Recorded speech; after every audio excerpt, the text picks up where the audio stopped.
Kacharik, Mr. Landsman, Ms. Newman, Mr. Rubin, Here.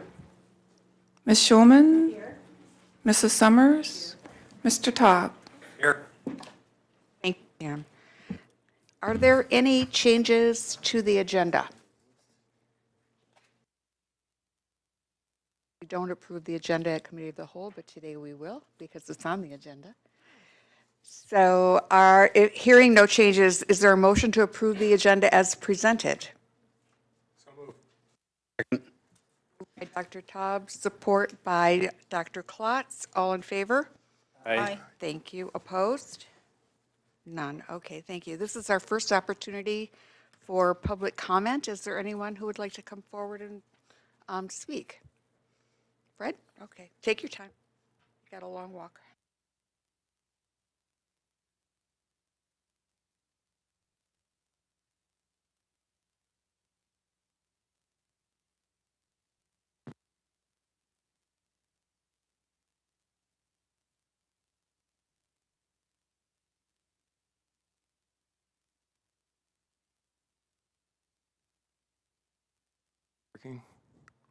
Working? Okay, good. Here in the back of the room? Okay, thank you. Yes, all clear. Fred Cummins, President Alliance for Mentally Ill of Oakland County. At least some of you are aware that in our last general meeting of our organization, educational meeting, we had a presentation on ACT. Primarily, we had two videos. One of them was Leonard Stein, who was the originator of ACT, and the other was going through an example of an ACT team meeting, daily team meeting. That gave people a pretty good idea of what AC is about, particularly Leonard Stein. And by the way, you can find those references to those videos on our website under the reference tab. What I want to talk about is, first of all, if you have this first page here that's a response to a FOIA. I had 4 basic questions you can read there, pretty basic questions about ACT that I wanted to be able to share with our members so they'd understand specifically what it's about and what they could expect. But I couldn't seem to get answers to these questions by just asking questions, including several emails with Mike Daly and others. And so Mike suggested I do a FOIA, and so I did. This is the FOIA. Now, those 4 points are things that are pretty fundamental to ACT and understanding what it's all about, and it should be pretty easy for families or people who are considering receiving those services to find out what it's all about on your website. It's not. Now, I think there's been some improvements made since I was making these queries. I think maybe that had something to do with it. But that website needs a whole lot of work. It's not developed to serve the people you serve. It's developed by people who are, I guess, involved with this stuff and just put a bunch of stuff out there. And a lot of things that aren't available to the general public seem to be only available to providers, which are things of interest to people, families, and consumers. Sorry, consumers. So basically, I took the material that I had and what I've got from the FOIA and tried to boil that down to something that people could understand. One of them was this second thing here, which is a chart developed by Dartmouth College for analysis or ranking of ACT programs.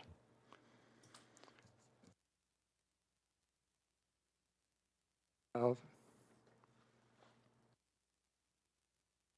of the things that concerned me once I got this thing boiled down was that first response talking about regarding Dartmouth fidelity basically says it's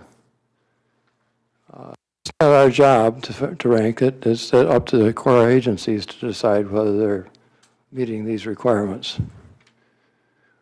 I'm sorry, but it is your job. You're writing the contracts, you're paying the money, you need to know whether the people are complying with these requirements. The reference basically says that, you know, this Dartmouth chart is supported by MVHHS, but we leave it to core agencies to decide where they're at on it. Now, I would like to see where these core agencies fit. And I understand that there's a, what was it called?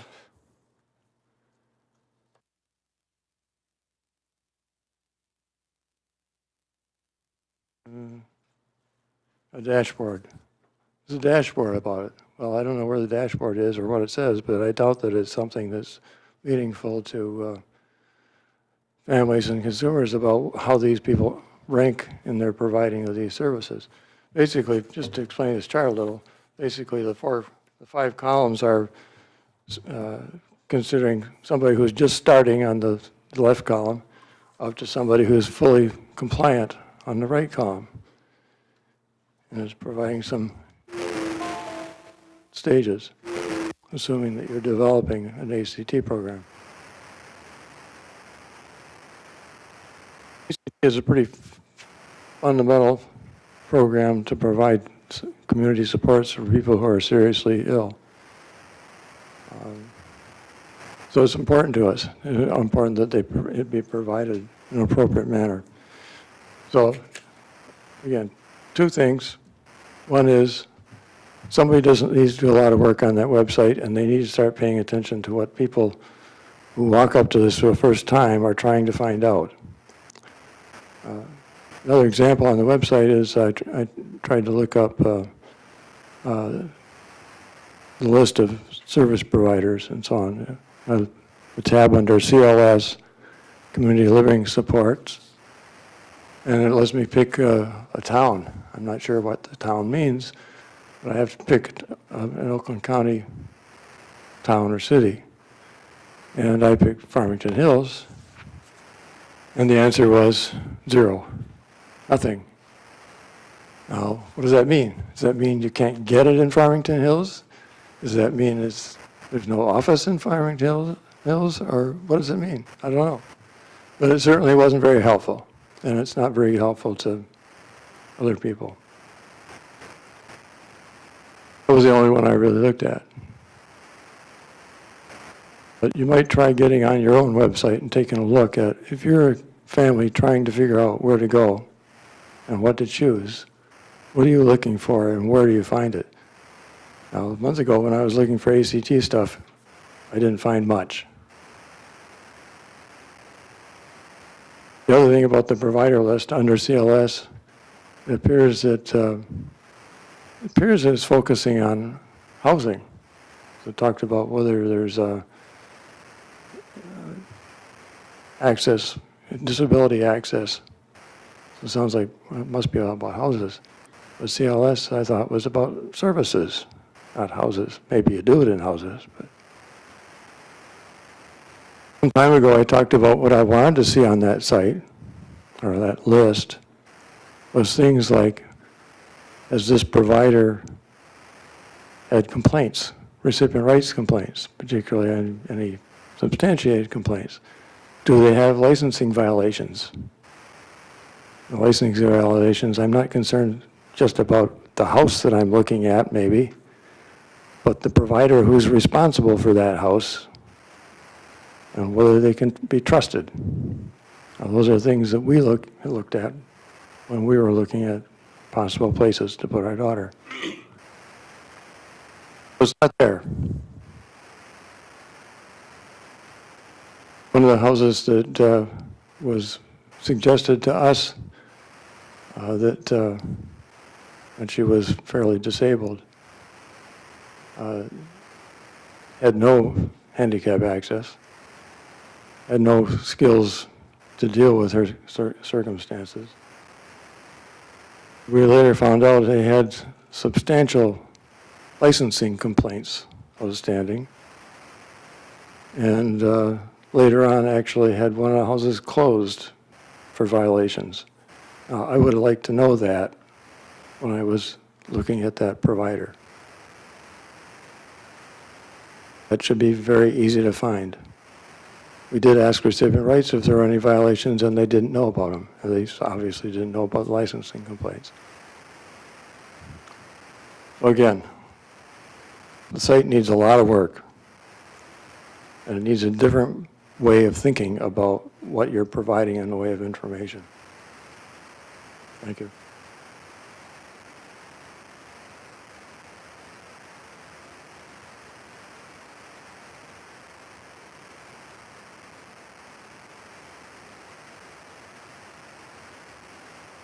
Thank you, Mr. Cummings. Is there anyone else liking to make public comment at this time?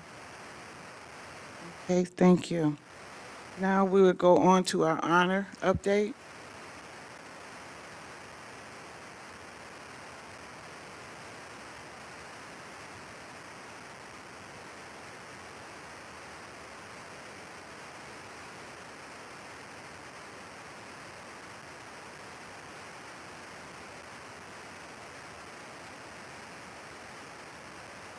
Good afternoon, I'm Debbie Brinson. It has been 5 years since Lloyd and I came to you just after starting with Owen, now called Honor. And so we thought it would be a nice opportunity to do an update 5 years later to kind of give you an update where we're at. Also share with you some changes that are occurring at Owen. And to acknowledge the work that you've done, and you all are going through some changes as well. So I'd like to start out with our mission statement. We have gone through a pretty aggressive mission statement revamp with our board. As you can see, we're looking at primary care, behavioral health, and dental care. I want to be really clear that the board continues to be extremely committed to making sure that we're doing integrated care, which is inclusive of behavioral health, dental services into our primary care services. As we go through our presentation, you'll see more about that piece, but you all are the godparents of Owen, and with the intent to make sure that primary care, integrated care stays consistent. And so the board continues to be very committed to that.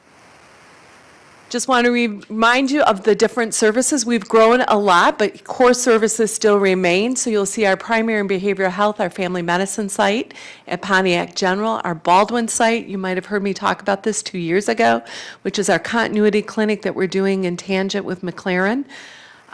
Orchard Lake Center, our Jumpstart Center, which is our partnership with OSHA, our Summit Center, and our Plum Hollow Center. Dental sites, our Joslyn Smile Center, but we also now have a new mobile unit. So we're going to talk to you a little bit about our dental mobile unit that just became mobile in December. And then we have our school-based health centers, which you all know as Pontiac Middle School and High School, Waterford School, and Children's Village. I want to talk to you a little bit about our unduplicated users, because this is really speaks to who we are and where we've come over the years. We've done a projection from you from when you all started Owen back in 2012 to 2018. And if you look at 2012, look at how we've steadily grown. We've started with 3,400 visits. We're now up to, or users, we're now up to over 30,000 unduplicated users in the community, and you'll see a little bit about our visit total. So we really have stayed present and stayed focused in working and servicing the community, and that is reflective of our users. These are users that are documented and were shared with HRSA. So it's validated through HRSA's system, through our system, and through your system, and we'll talk a little bit more about that. So we wanted to share that with you.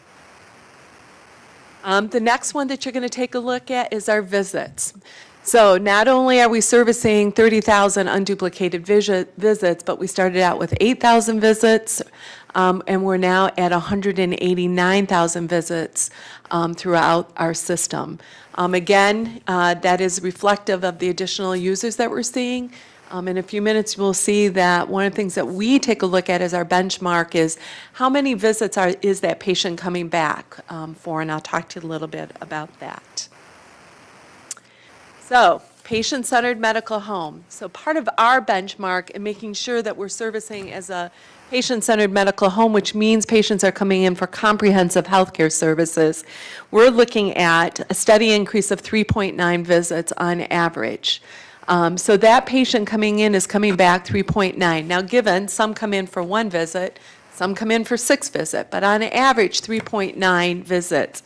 What HRSA is taking a look at, and what you as community would want to know, is if we were averaging 1.5 visits or less, we'd be seen more as an acute care, urgent care versus a primary care center. And that's really important for you to understand, is that the team has worked hard to bring in that comprehensive services, and so patients on average are averaging 3.9 visits a year, and we want that to happen. We want them to have a relationship with their primary care provider. The last time I think we were here is we had one of our sites that were PCMH designated, and that is a process that you go through 2 levels. We're PCMH certified through Blue Cross Blue Shield at all of our sites but one. The Baldwin site is not it is through Blue Cross Blue Shield, but the other one is through our NCQA, which is a national quality initiative that takes a look at, and we have to apply for that designation. They look at several factors, and we now have all of our sites but Baldwin. Baldwin's not been around long enough to meet the minimal requirements. We're level 3, and that is extremely high for being designated as PCMH sites. So that's exciting for us. We've been working diligently on that for the last couple of years, and we've now gotten all of our centers PCMH certified at level 3. The next slide talks about shared patients. And the last time I was in here, which has probably been about a year and a half ago, we were able to share with you what were our shared patients. But what we weren't able to do is to document through your system and through our system truly who were shared patients. What we were doing was capturing each patient that was coming in and asking them to fill out a paper questionnaire, and then we tracked it.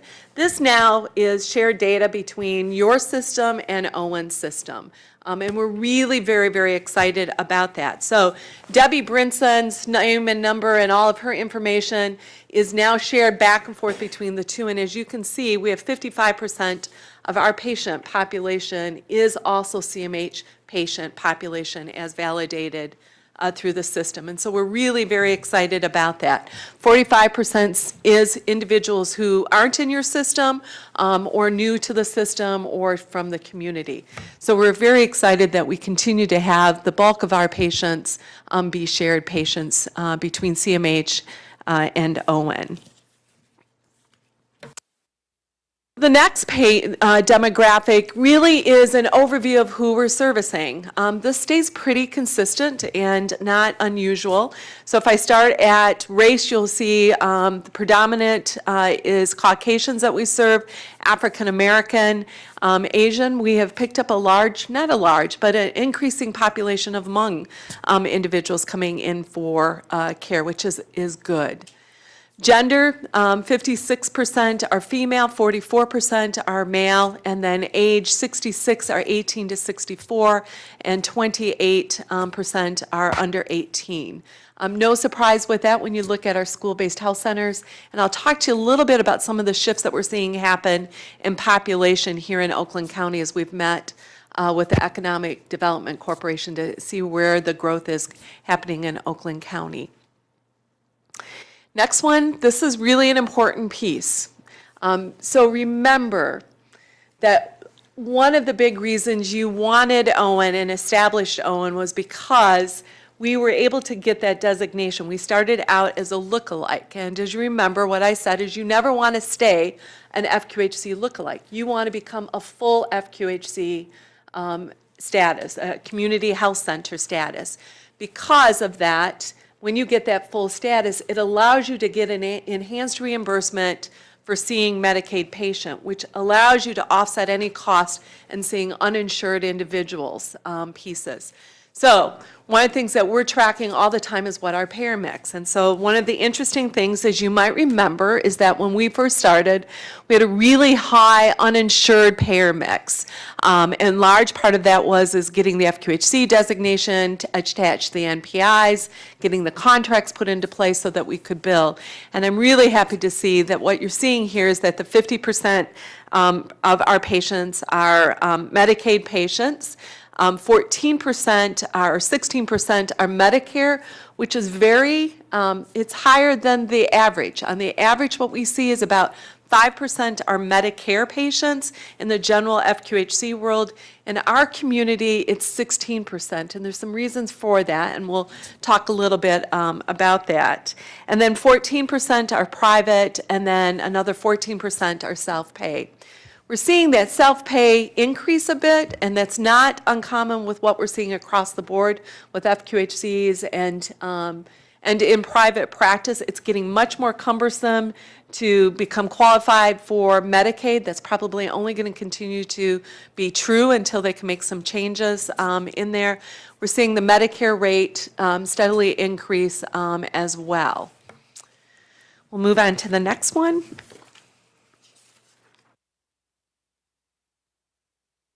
This is where your decision 5 years ago to establish Owen, actually probably 6 years ago, remember painful discussions about the money coming in from CMH. You invested money into the operations of Owen. If you look back to 15 years ago, but 5 years ago roughly, 58% of our income at that time was coming from CMH dollars. Or 30%, I should say. Back in 13 and 14, it was almost 100%. So as you can see, as we became more sophisticated, in 15, coming in, it turned to 58%, in 16 to 59%, 17 is program income coming in. So our balance in terms of revenues coming from CMH changed dramatically, from 30% in 15 to 19% in 16 to 10% in 17 and to 9% in 18. And what you see is that revenue stays consistent, but what increases is our HRSA grants and funds coming in. And that's the reason why I said you never want to stay an FQHC lookalike. You want to move as quickly as you can to being a full community health center, because that's what enables you to receive those grant dollars pieces. We've received 2 major grants. That first one was in 16, where we moved from a lookalike to a full FQHC designee in 16. And again, in late 17, we picked up an additional grant as we competed for additional dollars. So that's very good. I think that's a wise investment on your part. You've gone from 100% to now less than 9%, and yet half of our patients are CMH patients that we're servicing. And on average, those patients are receiving 4 visits a year.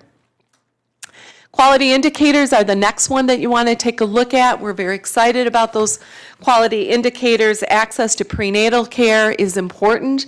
We know that access to good prenatal care is a precursor to good health care down the road. So we've put a major emphasis on bringing and making sure that we're addressing the low birth rate in Oakland County. Those of you that might not know that Pontiac has had a very high rate of infant mortality, and one of the predictors for infant mortality is low birth rate. So we've put a significant effort in addressing the low birth rate within the community. Depression and screening follow-up, we're right where we're supposed to be in terms of average. Asthma, everything in there is right where we would expect it to be. Let me tell you about some of the accomplishments that have happened in 2018. We've now had our second site visit in 2018. A year ago, we had our second site visit. As I told our board, Our site visit went really well the first time around. Our second one, we got a perfect score on as well. We were very excited about that. What happens when that site visit comes in is a team of professionals that are made up of clinicians, finance people, governance people come in and spend 3 days meeting with the board, meeting with the team, going through records, going through finance, going through policies, going through board meetings, and they rank you on 19 factors. The challenge with that is that if you get what we call citations, if you receive 3 or more citations in an area, they stop your funding until you correct those citations. So it's very much tied to funding, and we were extremely excited, and I have to say surprised, that we got a perfect score, but I think that is reflective of the team and really focused on keeping true to what we're trying to do and doing good service delivery. We just received word from MPRO, the Governor's Award of Excellence for recognizing increasing identification of behavioral health conditions in physician practices. We were encouraged by MPRO to take a look at and apply for that because in general practice, you do not see integrated behavioral health services, and we've worked very diligently to have an integrated model and just received a word a couple of weeks ago that we're receiving that award in May. We've completed our 2018 financial audit, and we have no major material findings on that. Again, since 5 years since Lloyd's been in the CFO role. Rebranding of organization. So we did go with a new name. So you now know us as Honor Community Health Center. And that was established a process about 3 years ago. There was some confusion in the community, particularly by our HRSA site visit. People who were confusing us with another FQHC in the community. And so we were encouraged to look at changing our name. Our legal name still remains Owen, Oakland Integrated Healthcare Network. But our day-to-day business remains Honor Community Health Center. Other accomplishments is that we remodeled the family medicine site at Pontiac General as the family practice site grew there through the residency program. We created a residency training site, and we created additional exam rooms so we could see more patients through our family medicine site. We received expanded dollars for SUD services and medication-assisted treatment. We've just started that in January. We are only focusing on servicing our patients with SUD services. It's not a program that's open to the community. You have to be a primary care provider, and we're working closely with our primary care providers in that process. We have committed to sending our primary care with our first one to a year-long family practice training on mental health and psychotropic medications. One of our physicians is now going out to California and going through an intensive training program out in California to receive an endorsement around psychotropic meds and family practice services. And the last thing is our mobile unit implementation in terms of our dental program. We're very excited about that. We will be working with your staff to bring the mobile unit over here so that we can provide mobile services on site here as well. We'll make sure to tie it to one of your board meetings so that you can visit. It's pretty impressive.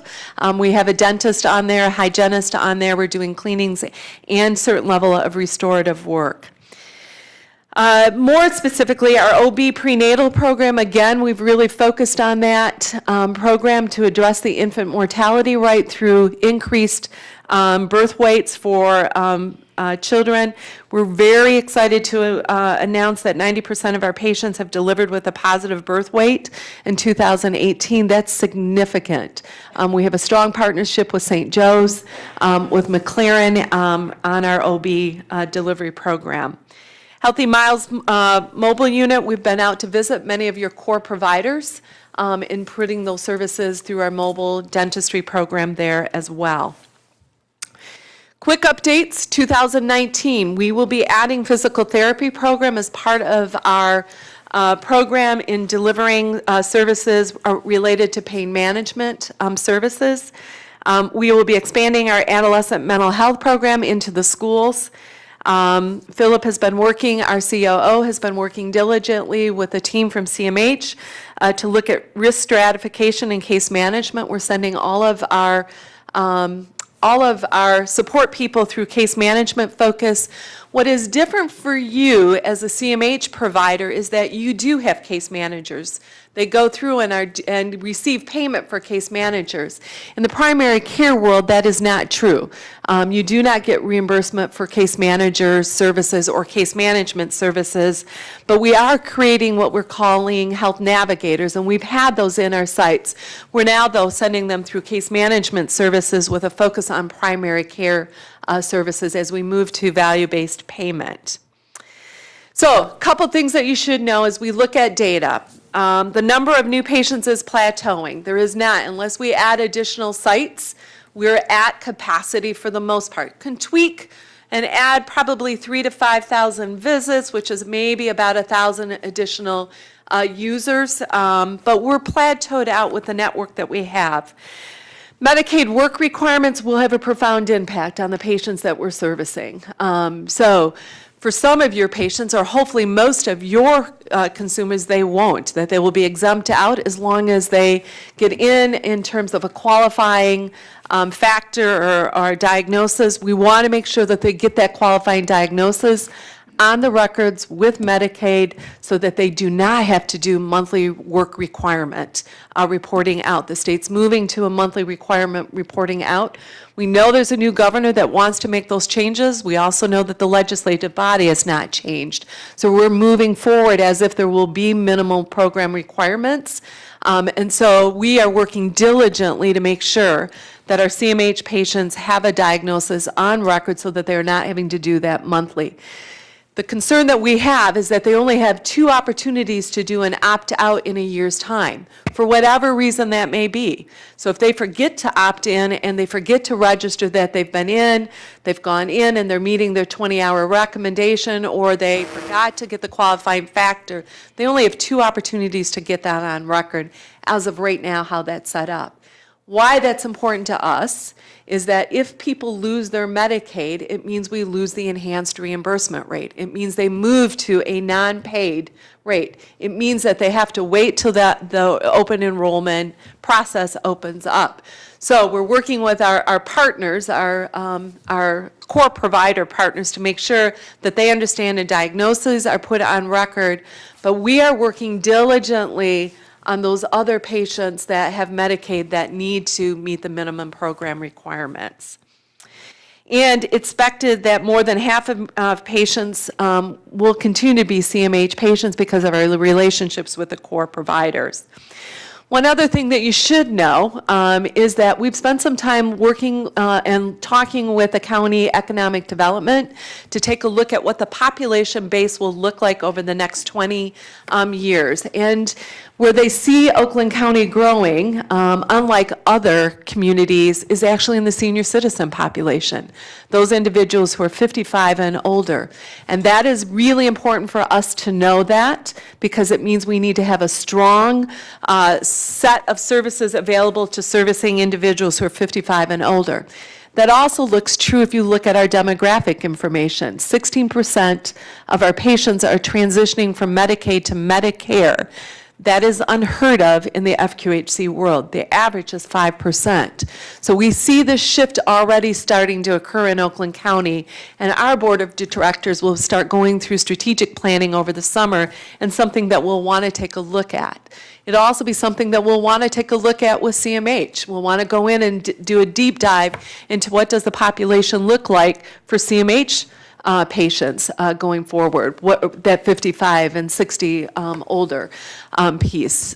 So for us, that is a new demographic. Children's important, though, so we're putting emphasis on children and building primary practices, primary family practices, so that we have children and families coming in for primary care services as well. We can't lose that focus, because that is one way you keep your patient demographics together. So finally, there is big changes also coming around. You've known Lloyd For the last 5 years, we've been partners in crime for the last 5 years. We've been the tag team that have met with you, and I'm happy to say from Lloyd's perspective, that he's retiring. I've gotten past my crying and my shed of tears in the months of October, November, and December when he informed me that he's leaving. He's been a great CFO, but we've also now hired a new CFO, and Cynthia Duncanson is in the back. Cynthia, if you wouldn't mind. She just joined us last week and will be replacing Lloyd. His last month with us will be in April. And so we wanted to share with you that Lloyd is leaving, and we have been very grateful to have the opportunity to work with him on that. We also have learned that Dr. Arrington is leaving, and so today we wanted to extend our thanks to all of you, but I wanted to extend a special thanks to Dr. Arrington for her support of Owen and her leadership around what was very difficult at times for this project. And we wanted to make sure that you knew that you were leaving us in good shape, that we, as I've said to staff, and as you might recall, we need 3 years to stabilize, 5 years to thrive. And as I've shared with my team, we're done stabilizing. We're now about thriving. We need to make sure that our cornerstones are solid and in place. We're not going anywhere. We've grown from a staff of 24 to 130 staff delivering services. We are one of the strongest FQHCs in the state of Michigan. We're involved with a lot of policy work at the state and the national level, and that is because of your leadership, everybody's leadership here, that we wanted to come back at 5 years. Can you believe it's been 5 years ago this month that you all took a bold stand and said, let's give them a chance and see if they can stabilize? We went from 90% of that funding to 9% of our funding, and that won't change piece. And so we want to say thank you to each and every one of you. But to Dr. Arrington, as you leave, you have certainly left a legacy here, and so we want to thank you for that too. So we do have a gift for you. That's so sweet. Thank you.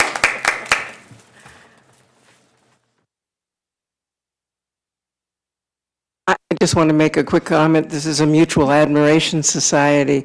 I think it's been so impressive. You came in, you said what you needed to do, and you've done it. And I think everybody can be proud of that. And I just want to add, going back to our CEO who first thought of this idea, I think we need to give Jeff Brown a little acknowledgement. You really do need to give Jeff. He was ahead of his time. Thank Yeah. you. Is that your presentation, Deb? Yes, that's the end of Okay. our presentation, so we'd love right. questions or comments, or, you cannot let Lloyd go without having a comment, okay? Sid, I'm expecting a comment from you.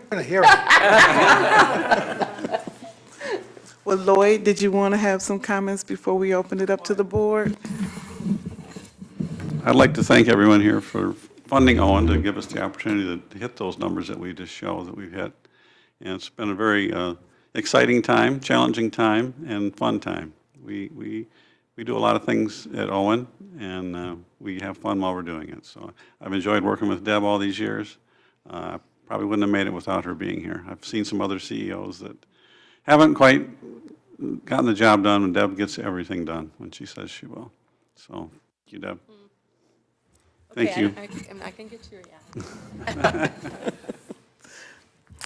Are there, oh, Sid. Well, I got to tell you, the graphs here are phenomenal. I mean, what a job you guys have done, and with the help of our staff as well.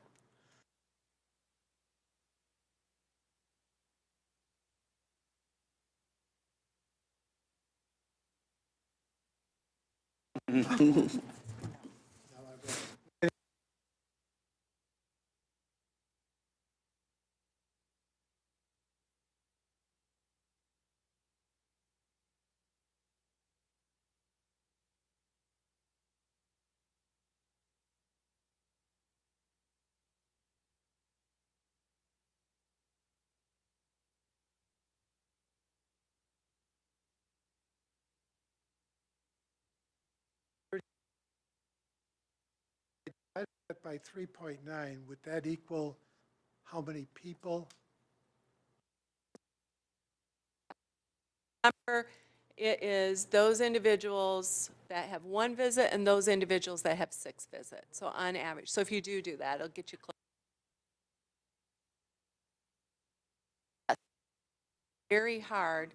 Again, I want to keep coming back and say, if you ever do this again or work with an FQHC, you do not want to stay a lookalike. You want to convert to community health center funding, because the resources and the money that comes that allows you to do that, that's what makes a difference, and the accountability.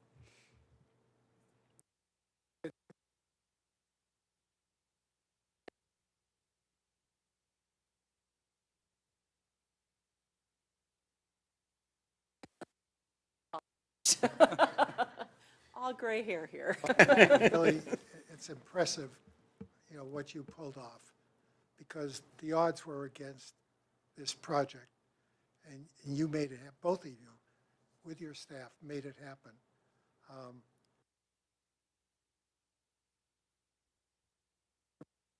Beautiful charts, and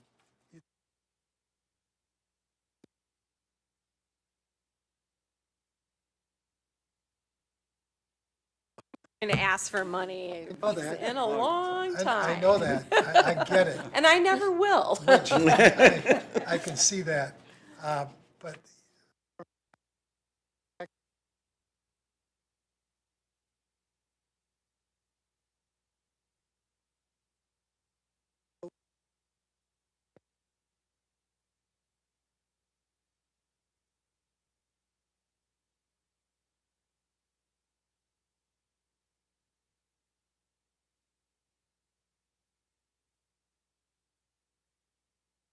Ed, you're not talking in the mic. I hope this works. But anyway, I just want to just say, Lloyd, it was a pleasure, meeting you and hanging in there. I thank you. I know that it was a difficult job. And I hope that Mr. Miller, who's retired, can see these numbers.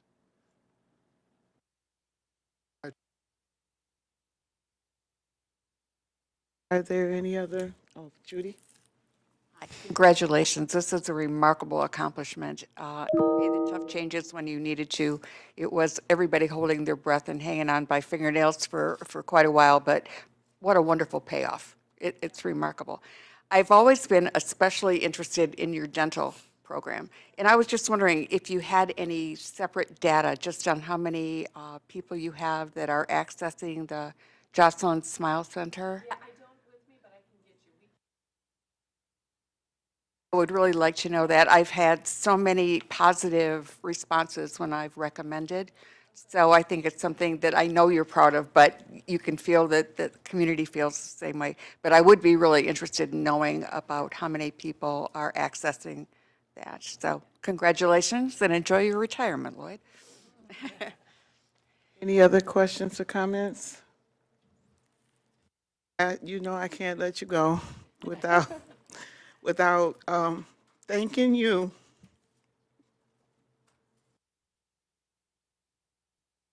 The day that we found out that we were in trouble, I was so panic stricken. I didn't know what we were going to do. Along came Deb. And I can't thank you enough for just being who you are. You knew exactly what to do. You lived and ate and slept at Owen, and it shows. And I am so grateful to know you as an individual, first of all. And I'm so grateful that we are able to sit here 5 years later and celebrate, because we didn't know. I'm sorry, I need some tissues. We didn't know. As usual, they know me. We didn't know. We didn't know. We didn't know, but I am so proud of you all, what you did, what you're doing, and where you're going, and just seeing you soar because it was so scary, so scary. And just thank you, thank you, thank you for holding the course, for being strong, for doing what needed to be done, whether people patted you on the back or not. And I just appreciate your staff so much. And thank you, thank you, thank you, thank you, thank you, thank you. The last thing I want to say is,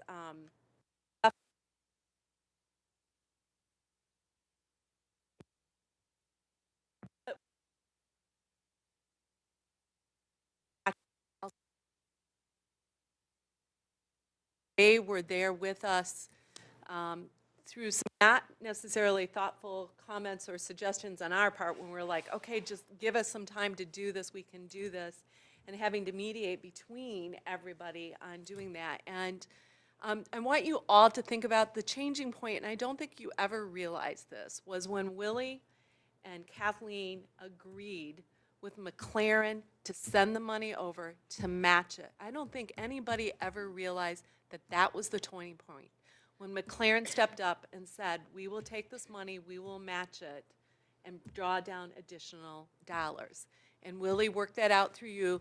That was the moment when everything changed. That was the moment when at 2 a.m. in the morning, I could stop worrying and saying to my husband, can we just borrow against the CDs? I promise I'll pay this back somehow. And of course, the good husband he was like, hell no, we're not going to do that.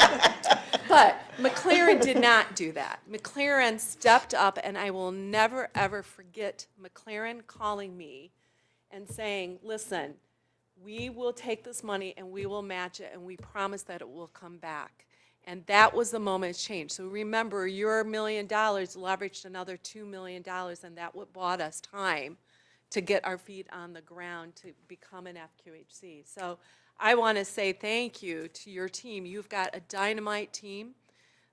They asked hard questions. They met with us. They kept Lloyd and I accountable all the time. And if I had to say, if there's ever been a partnership that I've ever worked with as intensely and as well, it is with the CMH partners. So you have a lot to be thankful for by the team that you have in place. So my thanks to you all. I suggest we do dinner in 5 years and see where we're at. It still will always be a bumpy road in the healthcare world, but Owen's not going anywhere. Honor is not going anywhere. We'll change, we'll grow, but I am not waking up at 2 a.m. in the morning worrying about where we're going to go and trying to convince somebody to shut us down and take over the 10,000 patients that we have. Now it's about how do we stay strong, how do we stay focused on what we're doing and not growing so fast that we lose focus of what we're doing. So thank you, everybody, and thank you, Dr. Reed.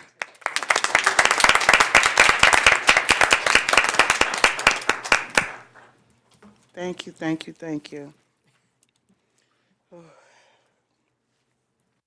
Next, we have Christine Burke with March is Developmental Disability Awareness Month. Hello, everyone. How are you today? I have brought Emily Springer with me. She has been leading our initiatives for Developmental Disabilities Awareness Month, so I wanted to have her share with you the initiatives we have planned as we celebrate the abilities of the people we serve. I know every year I remind the board that between now and September, we have a number of national observances.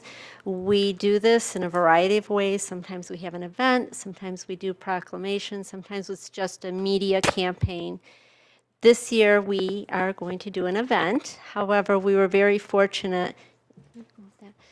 Last month, Board of Commissioner Helene Zach presented a proclamation on our behalf, acknowledging Developmental Disabilities Month and recognizing our efforts to promote independence and inclusion for the people we serve and in our community. So I was very thankful for that. We have been launching a very aggressive media campaign and social media, sending out press releases, encouraging everyone in our community to join us in recognizing and acknowledging the abilities of all people. I am going to turn it over to Emily. She gets to talk about the best part of the month. Hi, everyone. Thank you for having me here today. I wanted to give you all a little bit more information about what the Abilities Awareness Rally will hold. So it is tomorrow from 1 to 3 right here in this room. Our host will be Taryn Asher of Fox 2 News. She has been the host in previous years as well, but this year we are having Anthony Ayani as our keynote speaker. He is a former Michigan State basketball player who is now a motivational speaker and speaks on his experiences with stigma and bullying because he is living with autism. This year, we are inviting micro enterprise vendors as we have in past years, but we are also inviting community partners to serve as vendors as well, and they will bring different resources for the people attending the event. This year, we are also encouraging participation. So if you look to your right, you will see a whiteboard where we're asking attendees to write statements of ability and be more inclusive and empowering, really. And we also have pictures of famous people who lived with disabilities, just to let the attendees know that anything is possible, the sky is the limit. The Abilities Awareness Rally also coincides with the grand opening of our Wellness Center, so we will have staff here to take people on tours before and after the Abilities Awareness Rally, and we are really excited about that. And we will be honoring 2 Abilities champions tomorrow. One is from work, one is from CLS, and they will be announced tomorrow during the event. We want you to join us. Do you have any questions for us? Thank you. 2 feel goods in a row. That's wonderful. Next, we have the annual plan, another feel good with Kathleen.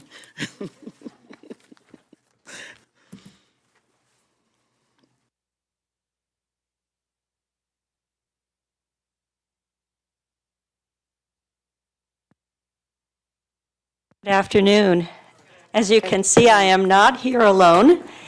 Anya, our Chief Financial Officer, and Siri, our Community Liaison Supervisor, are going to talk about a section of the work plan that particularly applies to them.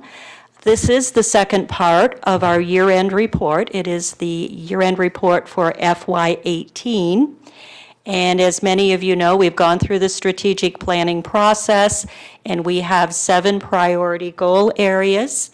And today we're going to talk about areas 3 through 5, and that would be, if you would advance the slides, that would be budget and finance, children, youth, and families, and criminal justice. So what I'm going to do right now is turn this over to Anya, who's going to talk about budget and finance, and I think you'll see that we continue to have a very aggressive plan for the year and certainly for the 3 years that are tied to our strategic plan. Good afternoon, everyone. As you guys are well aware, one of the primary goals for budget and finance in this organization for this strategic plan was the implementation of service models, which included equitable funding across the networks, as well as outcomes for services for all providers. So as you can see there in Objective 1, we did finish the development of all the service models we had been working on in prior years, as well as continued to flush out the service model for the services for persons with intellectual and developmental disabilities. So we really spent fiscal year 18 primarily working on developing that service model and also implementing the service models, the remaining service models for adults with mental illness. So that was targeted case management and specialized residential level of care service models. So those were new in fiscal year 18 and met with a lot of different challenges, but I think by year end, we really came out on the other side with providers with a better understanding of how to work through with those models, how to look at the outcomes we were looking to impact, and hopefully moving ahead into 19, we'll see even better outcomes related to those models. Fiscal year 18 was also a year we used for transition during that period. So one of the things we did with each service model was to allow for risk coverage in the first year of a service model. And so that's a lot of the changes that go along with implementing a service model is the insecurity of funding and the changes in how things are funded. So that was really one of the ways we kind of worked with providers to make sure that they recognized we were in this together and we were trying to make this work. So a lot of the providers ended up utilizing risk coverage, and what that did was allow us an opportunity to put plans together so that we could make sure that everyone was able to live within the service models, and that we had really done it in a way that was in conjunction with them and heard them and made sure we made adjustments as needed. So you can see the funding strategy goal was to implement the remaining service models, and at this point, the only network we have left is the substance use network, and so our goal is to have that developed by the end of this fiscal year. And as I'm looking at April almost, that's we're going to have to get on that. So that's the plan for this fiscal year. So that's why you see 75% is because it's all but the SUD service network at this point that is working through a service model. And we did begin piloting the new service model for IDD on October 1st. That says 0% complete, and that's really because we made the decision to wait until October 1st. We didn't want to push it before we were ready. There were a lot of operational type things that had to happen in order for that service model to really roll out from an authorization perspective and that. So we wanted to give everyone time to get that adjusted before we went live with the new funding structure.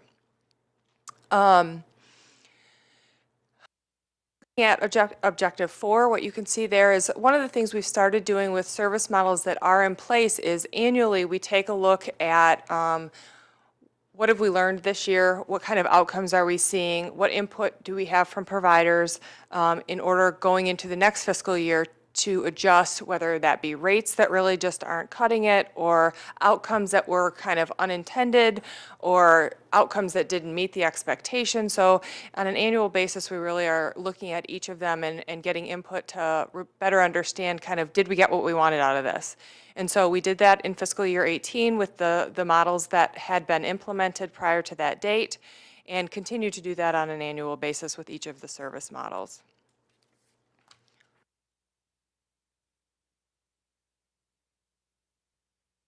Provider funding, what we did was now contracting with direct service providers. We are working on providing additional funds to direct care staff. As you know, that's been a goal of ours for several years now. So in fiscal year 18, we were able to implement service models for vocational providers with a minimum average pay of $11.18. And we are now continuing that plan with residential providers. And the goal is ultimately to be able to redirect additional funds to direct care service professionals. And unfortunately, fiscal year 18, we had a deficit year, so we were not able to do that. But as we work through the rest of the service models and efficiencies, our hope is to be able to do that in coming years. We did, however, continue the original. If you recall, you approved a 50-cent increase for direct care staff. That was not a state mandated increase, so we were able to continue that in fiscal year 18, as well as the 50 cents that the department pushed out. And I do believe there's another 25-cent increase that is supposed to be coming in April, although I haven't heard any information on it just yet. But I know that the legislature approved it, so we should be hearing that soon. Risk strategy. So one of the main components to the risk strategy is really education with the department and legislators. You've heard me say it before, and I'll probably say it another 100 times. The actuaries do numbers. They don't necessarily understand the business. And so the unfortunate disconnect between those two things causes fluctuations in revenue distribution that we've seen over the last several years. You see winners and losers materially over the course of a few years, which is really hard when we're not talking about material swings in how people are served or what services people need. So we continue to work with them.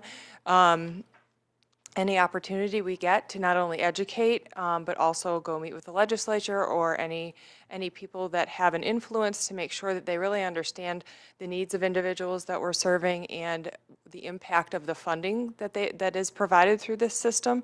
And so that is a continuing goal that all of us at this organization participate in.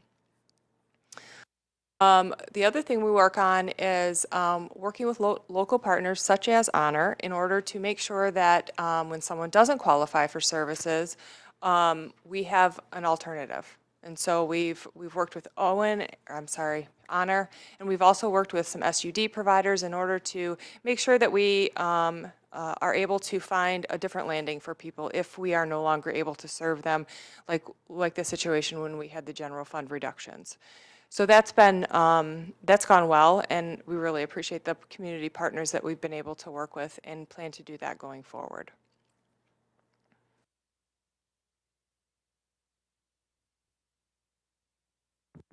Does anyone have any questions at this point in time? Can you give an example of how you work with our community partners? How do they pick up that slack? So one of the things we were able to do when we had the material general fund reductions was people who were seen primarily on the behavioral health side, but also had a substance use diagnosis. We were able to, because they didn't have, let's say, Medicaid, they were general fund, we were able to see them through the substance use network. So it wasn't like, here you have nowhere to go. It was, we can now serve you through this funding stream because block grant we had plenty of. So it's just juggling the fund sources a little bit to make sure that we're utilizing it the best way we can. You know, we had a reduction in general fund, but it was something that, say, block grant could cover.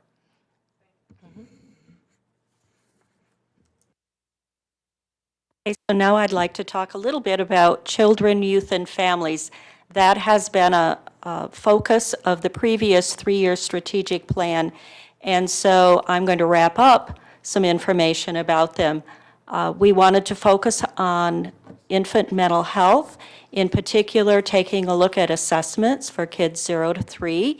And we do have 3 assessment tools that we use. We use the Devereaux Advanced Behavioral Health, or DECA tool, the Ages and Stages questionnaire, and we've also added a fetal alcohol syndrome disorder questionnaire or screening.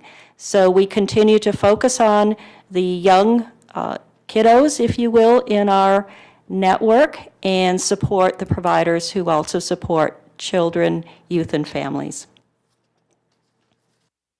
The next section has to do with mental health awareness. Many of you know we've had a long-standing grant related to that. It's called Project Aware, and we have worked with the ISD to conduct youth mental health first aid training. In FY18, we conducted 12 trainings in conjunction with the schools, and our goal was to focus on 10 trainings. So we exceeded our goal in that area.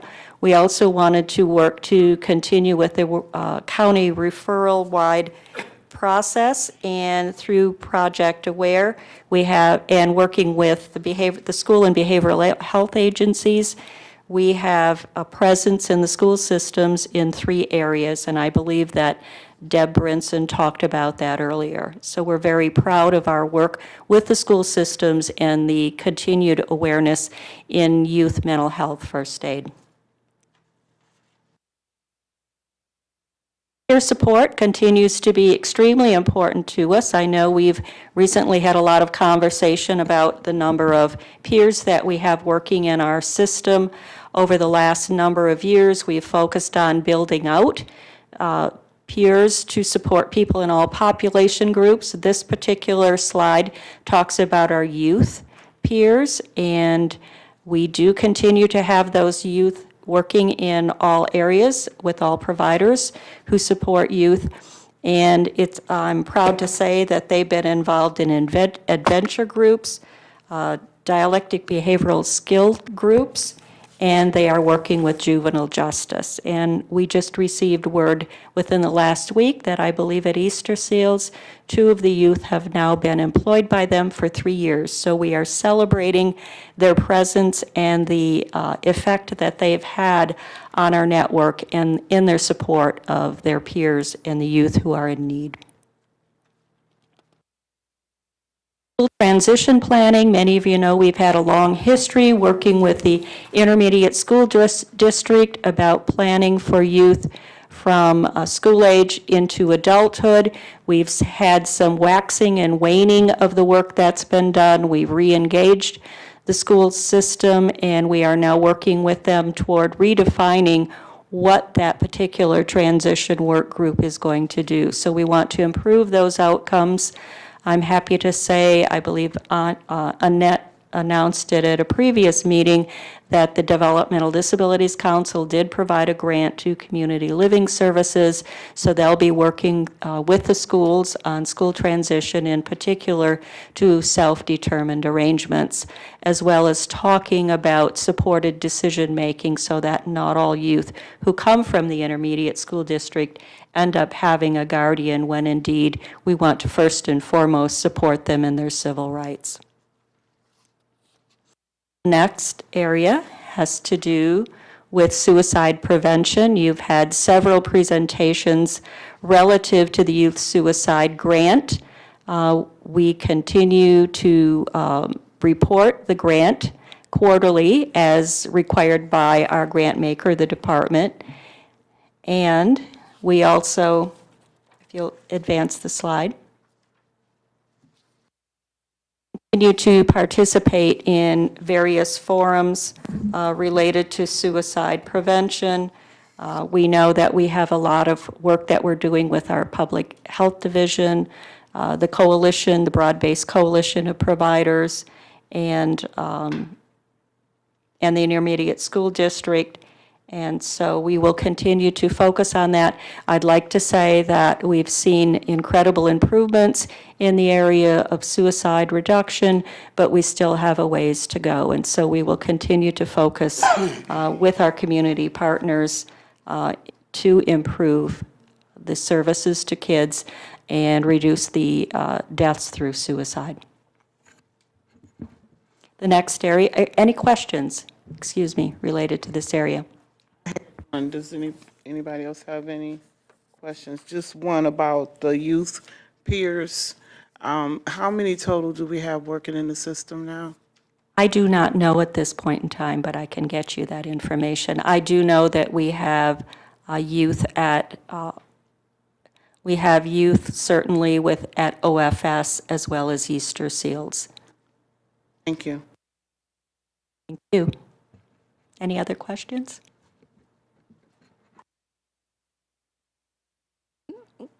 Yeah.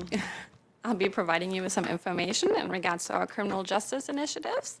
And as you can see, our very first goal is community collaboration, which discusses the Stepping Up initiative that has been a national effort in regards to reducing the number of... Excuse me, Siri, could you Yes. pull it a little closer? They can't Of course. hear you in the back. I apologize. Thank you. So our first goal is in regards to the community collaboration pieces, especially as it relates to the Stepping Up initiatives, which has been a national effort. And we had partnered with the Board of Commissioners and taken various action steps, especially internally, how we can approach this. But objective number one discusses our desire to host some learning seminars and conferences. And we had started planning that in fiscal year 18. And after the meeting with our communications department, we decided to postpone hosting these actual seminars in fiscal year 19. So we started the planning in 18, and we will have the actual seminars in 19. We're also discussing recorded videos and webinars, and all this will be rolled out in this year. Objective number two is just, again, it's a Stepping Up toolkit that we have been utilizing. It's really a toolkit that provides resources that we can utilize to decrease the numbers of people in jail that have a mental illness.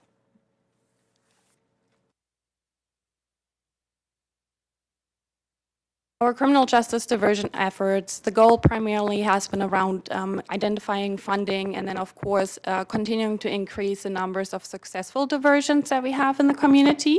And objective number 1 discusses our data collection that we established through Michigan State University. We continue to do that, and the Michigan State team has actually moved to Wayne State University, so we continue to partner with them, but it's out of Wayne State University now. And at this very moment, they've been focusing on recidivism as it relates to Oakland County Jail and our core providers. And as we had received funding for this new year, we will continue to work with them as well in regards to our REACH coordinator who is embedded at the Oakland County Jail. So we have actually continued to increase the collaboration with them in regards to our data efforts. Objective number 2 discusses our CIT training that we have been hosting.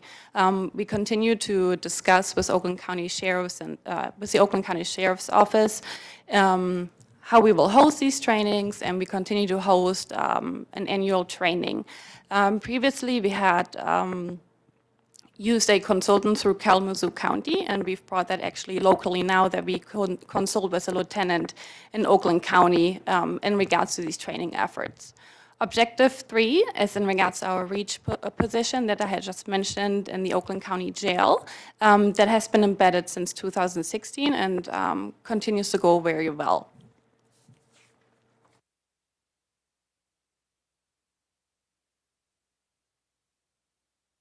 Our next initiative is in regards to our court programs. This is specifically in regards to district courts, establishing mental health courts, as well as our adult treatment court that has been established at the circuit court. Objective number 1, the goal was to continue to partner with local districts, and as of October 2017, the district court out of Oak Park has established a mental health court. You previously had a presentation from the judge himself. And then objective number 2 is to continue to participate in the grand renewal through the adult treatment court that is embedded at the circuit court.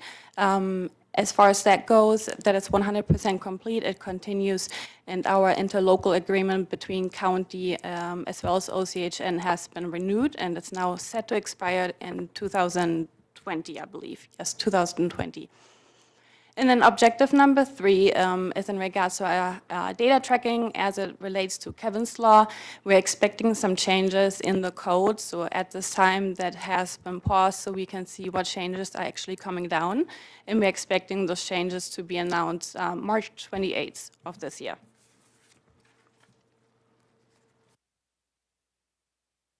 Our next initiative is in regards to our juvenile justice efforts. We continue to collaborate with the circuit court in regards to our efforts, how we can improve them, advance them, because obviously we want to continue to serve our youth and ensure that we can divert them away from the system. So in regards to establishing or accomplishing that goal, our first objective has been to provide cross-system training to local schools, security officers, and so on. So Kathy Yanker and Dan Hellway had actually gone out to different schools to promote training opportunities to these staff so that they can utilize appropriate tools and skills to divert youth away from crisis situations and then in the end being arrested. Objective number 2 discusses our Oakland County Mental Health Juvenile Justice Collaborative. It has actually been renamed to our Community Partners Meeting. It does meet on a quarterly basis, and OCHN is actually hosting that meeting. And it's going very well. We have Oakland Schools present, our justice partners, like our core providers, OCHN is present, MDHHS will be present next time, so this is going very well. And then objective number 3 is in regards to our truancy task force. We participate on a monthly basis. And last year, I believe in the fall, there was a summit-wide, a statewide summit that we attended in Traverse City.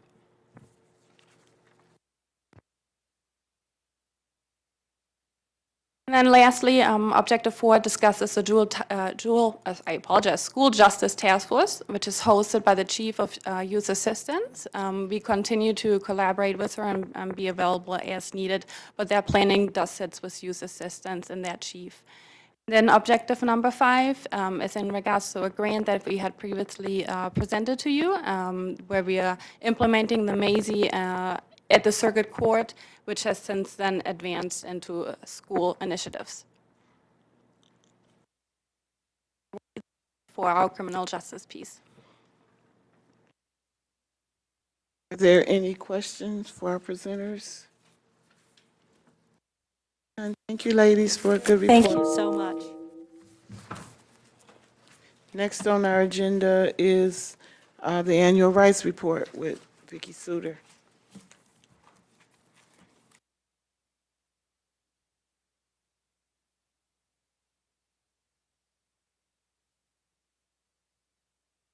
Good afternoon. Thank you for the opportunity to present our fiscal year 18. Do we have the PowerPoint?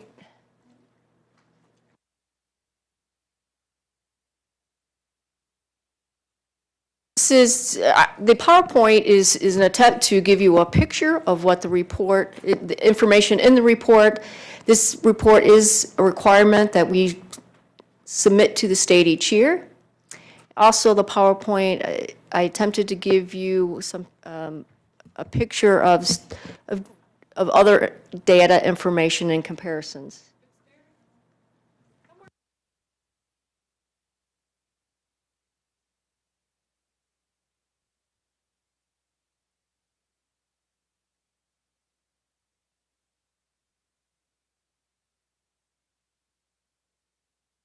Also in the PowerPoint, I referenced the pages of the actual report that the information comes from. In this particular slide, we're required to do site visits to all of our various sites where we provide services, which equals 370. This is a slide that shows you the different types of sites those are. Our largest is the residential for people with developmental disabilities. Next slide. Persons who file a complaint have that after the summary report is issued, you have the opportunities to appeal the decision of that investigation. We did have 6 individuals who appealed. 5 of those was accepted. 1 did not meet the criteria of an appeal. The Recipient Rights Appeals Committee upheld 2 of those decisions and sent 3 back for reinvestigation. Next slide. This is related to allegations of substantiation. It looks at the trend over the last 10 years, just to give you a sense about where we are in fiscal year 18. We're at about average related to allegations. There was 904, and then 300 were substantiated, quite close to the average for the last 10 years. This is our complaint data. We received 984 allegations. We had 855 investigations. Some investigations have more than 1 allegation, so that's how those numbers work. Out of the 984 allegations, 300 were substantiated, which gave us a 30% substantiation rate. The other graph table up there indicates what that looks like compared to past years as well as to the state substantiation rate. We do not have fiscal year 18 data yet, so it just shows the past several years. This is just, again, some comparison data to see how, have things been changing over the years, or are they similar? So this looks at the number of allegations in comparison to the number of people that we served. Again, it's been hovering around 4 or 5%. Substantiated allegations versus persons served. Again, this over the years have remained about 2 or 1%. And then a little breakout, how does the abuse and neglect substantiation rate look? Again, not much change over the years. I've been asked over the last couple years, has the direct care worker professional issue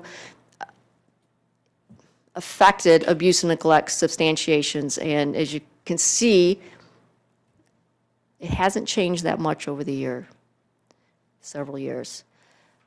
This looks at a comparison of some of our neighbors and how we look compared to them.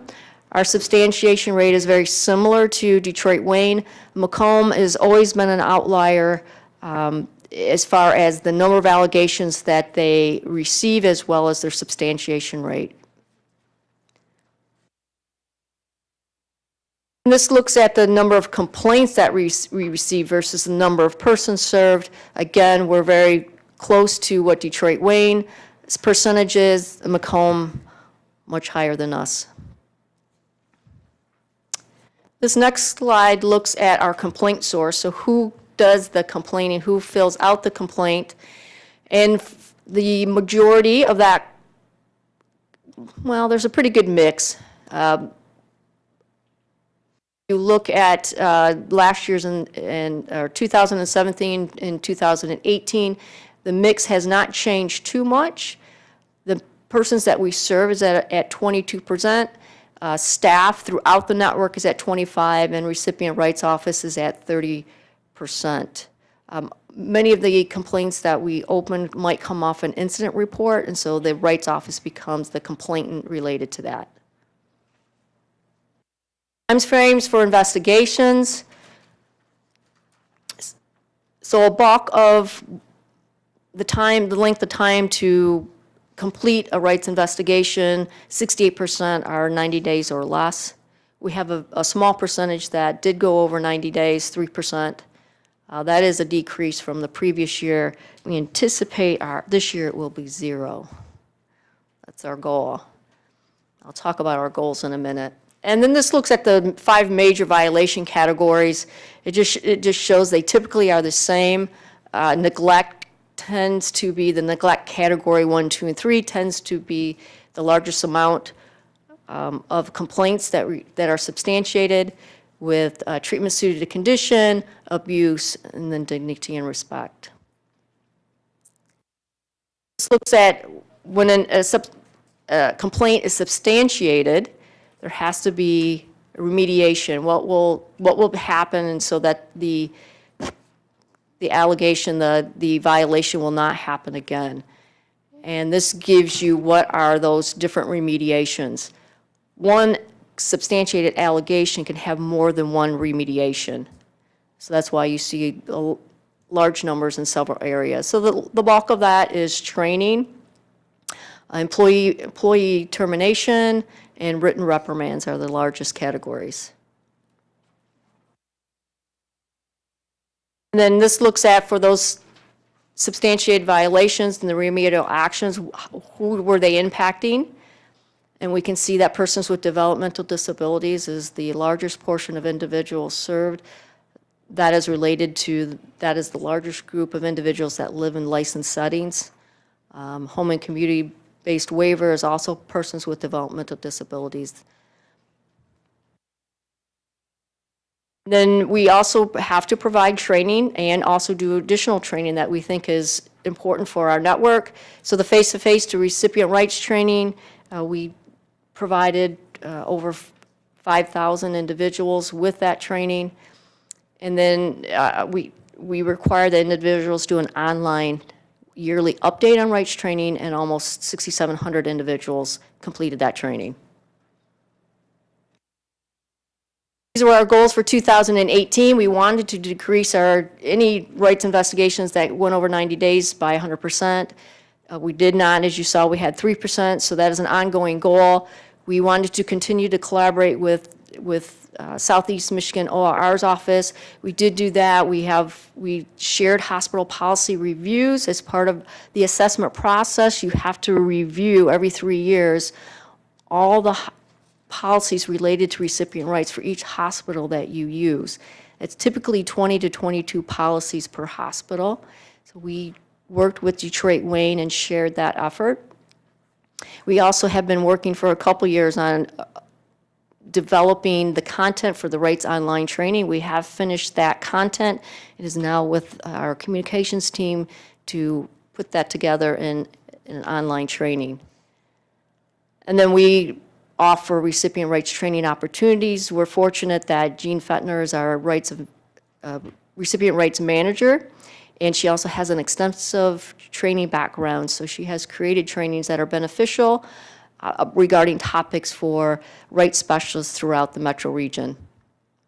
and then discussing ways to make sure that folks, when they're coming into our service, know about recipient rights and what content to share with them.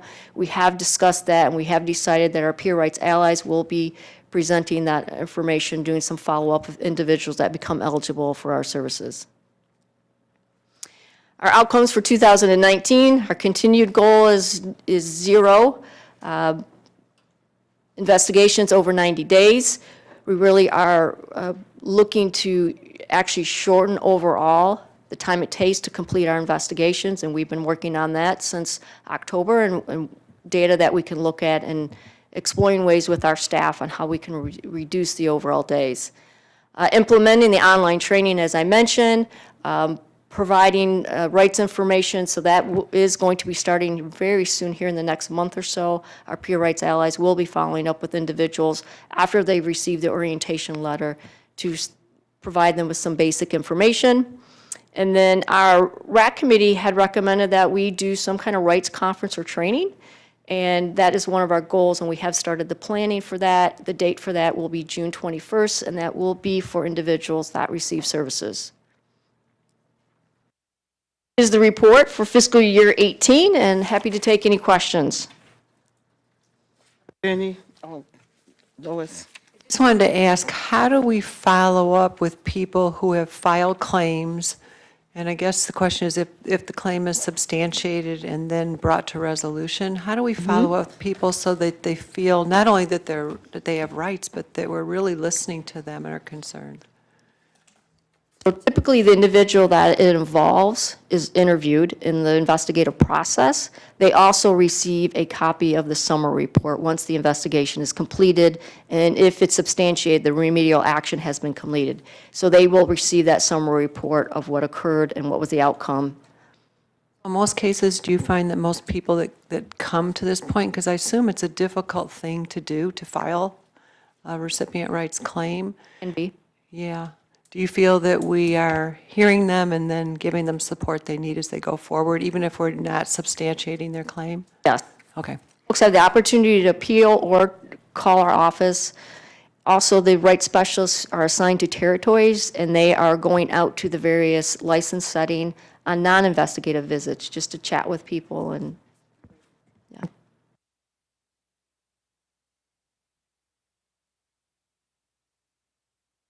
I always find these reports complicated but interesting. And again, I want to just compliment the Recipient Rights Advisory Committee and the composition of that committee for how seriously they take this work. It is critical work, and my compliments to you and your committee. They do a really nice job. 2 questions. One is barely a question, more about philosophy. I've been involved with rights for lots of years, and there's always been kind of a thread of a conversation that you can't really have a rights complaint without it fundamentally including dignity and respect. It seems that if you have any other allegations that are connected, that's fundamentally the core. And I see that our numbers really don't show that. So I'm guessing that what we're seeing is just if somebody particularly cites that. Depends on what occurred. So you are going to take the most severe violation category that the complaint or violation fits into. And that's the one that you're going to investigate. There's some things that just fit into a dignity and respect category. But you're right, anytime someone's rights are violated, it's dignity and respect as well. But you don't do both. So you take the most severe category, and that's the area that you investigate. I would encourage people who file a complaint to recognize the fact that it, kind of the green plant on the food chain, is really dignity and respect. None of those other things really could happen if that was solidly in place. I mean, it's philosophical, I understand, but I've always kind of found it a fascinating question, kind of a conundrum that way. The other question is why the numbers for Macomb are so out of whack? Well, that's a good question. I can say only anecdotally what I've heard is that they investigate everything. whether it appears it would be a rights violation or not. They investigate most things, and maybe they investigate everything that comes in on an incident report. We don't necessarily investigate everything on an incident report. We will call and follow up if the information isn't clear, but not everything from our standpoint needs to be investigated. It's not necessarily a violation or appear to be a violation. Their percentages are always so different from the other two in the Southeast. So, and I've tried to figure that out. I've talked to some people who are providers in Macomb to see if they're investigated more often or just exactly what happens, or if it's kind of the response of their appeals committee, or I know that's, I think, still their board that does the appeals in Macomb. RAC committee does?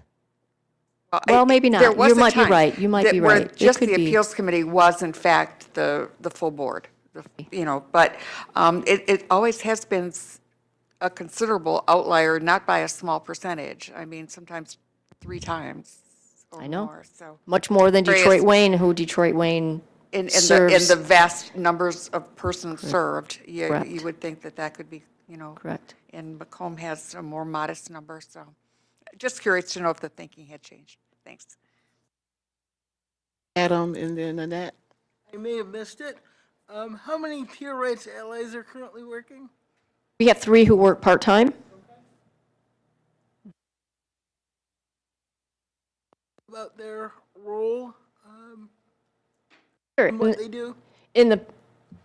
Currently and in the past, they have connected with individuals that we serve. Either sometimes they would go to provider lobbies or to different events, or even calling individuals on the phone just to see if there's anything they need to talk about. Do you understand that you have rights? Basic information like that. We don't quite have it finalized, but very soon we'll have finalized that they'll be actually calling individuals who have recently become eligible for our services, just to follow up on some key ideas. It's going to be a very short contact, but just welcoming them to our network, as well as making sure they understand some key things as you are a part of this network. Just wanted to applaud Vicki and Jean for the work they've been doing in partnership with our provider network. So as you've known, we brought the direct service providers under contract with us. That means we're in front of them more, we're meeting with them more. 2 of the rights-related concerns that they had brought up during our stakeholder and mutual exchange conversations were related to the amount of days it takes to investigate rights complaints. Often that means they may have to suspend their staff or remove them from the workforce. And Vicki and Jean have put a plan in place to work with their staff to tighten those timelines. So while the 90 days is the criteria that the state has set, and that's been an ongoing goal, they're working with their staff to say, okay, what can we do systems-wide or structure-wide to get those investigations done in a tighter time frame? I know that's appreciated by our provider network. And I can't remember if I already updated you on this one. The other major topic that came up is for specialized residential or the licensed group homes. Lara was requiring an incident report specific for licensing. And then mental health, we and most of the other PIHPs and CMHs in the state have a CMH incident report. And they said, so that means we have direct support professionals in the field having to spend time writing 2 separate incident reports. And I brought that back to Vicki when it was raised during one of those meetings. Very quickly, she met with our internal staff, quality management, other departments, and we determined that we can honor the licensing incident report, which was so well received. And I was glad Vicki and Jean were able to be at the meeting to tell them themselves. But I think it is evidence that us having the direct conversations with the direct service providers, we're hearing things that are making it difficult for them. And like I say, we are trying to respond as quickly as possible to keep people focused on good supports and good quality lives and not get caught up on unnecessary paperwork or things that will slow down their ability to serve. So thank you to Vicki for that. I appreciate Judy bringing up the composition of our Recipient Rights Advisory Committee. Sometimes when you do the reports for the state, they don't really encompass everything that you do or the things that you do above and beyond what's required. And we do have a fantastic Recipient Rights Advisory Committee. They are so committed and so dedicated to what we do and passionate about it. I really appreciate that group. Aya? I had a follow-up question to Judy's question regarding the percentages at Macomb vis-a-vis Detroit, Wayne, and us. Now, it would be interesting to know if their methodologies are a little different and how do they then comply with the state requirements if they are so much out. I mean, they could be very thorough, which would be a good thing for our Right. citizens. But at the same time, I wonder if the methodologies are kind of very widespread over the different. They do well on their assessment, their state assessments. Macomb does. Their director there has been there a long time. You know, I have had conversations with him to try to understand why there's the difference. I can't say that I really understand what it is. He says that they're out there educating and really encouraging people to file complaints. So I don't know if that's what occurs or if they investigate off all their incident reports. I'm not really clear. I've talked to the director of Detroit Wayne about it too. You know, what is it that they do different? And I don't have a really clear answer to that. Any other questions for Lois? I don't want to beat this anymore, but it disturbs me a little bit that I wonder, is there a state training that everybody across the state goes to that makes sure that we're all on the same page? Because it's sort of disturbing that we have a network that is not acting in the same way.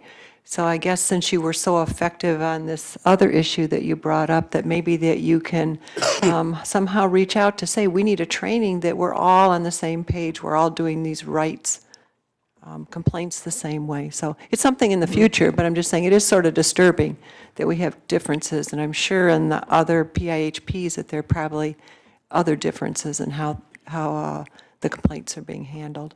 So it's just a future thought. I think Macomb really is the outlier all across the state. Obviously, the three of us in this area are the biggest PIHPs or CMHs. It's really CMH based. So, yeah. Thanks. Annette? I was just going to say, I mean, you have different leadership styles, different approaches. I do not know the staff at the Recipient Rights Department in that county, but I know there's lots of statewide work groups working on reciprocity and honoring the work of other regions. For example, the initial rights training. Some require that no matter what, you have to go through face-to-face rights training in our county.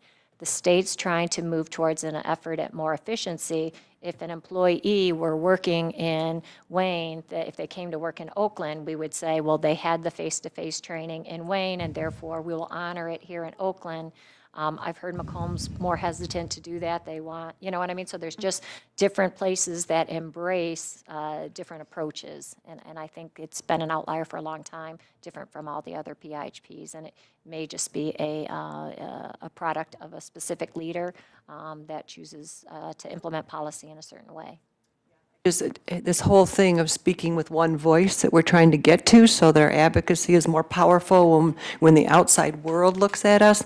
That's all I was trying to get to, that we should begin to have something in place that the people we serve know anywhere they go in the state of Michigan, that will be upheld. And those responsibilities will be taken in a certain way.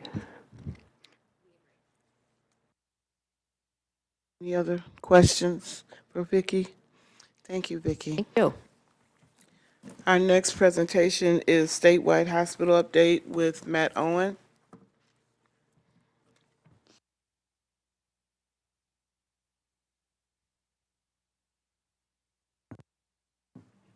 Good afternoon, everybody.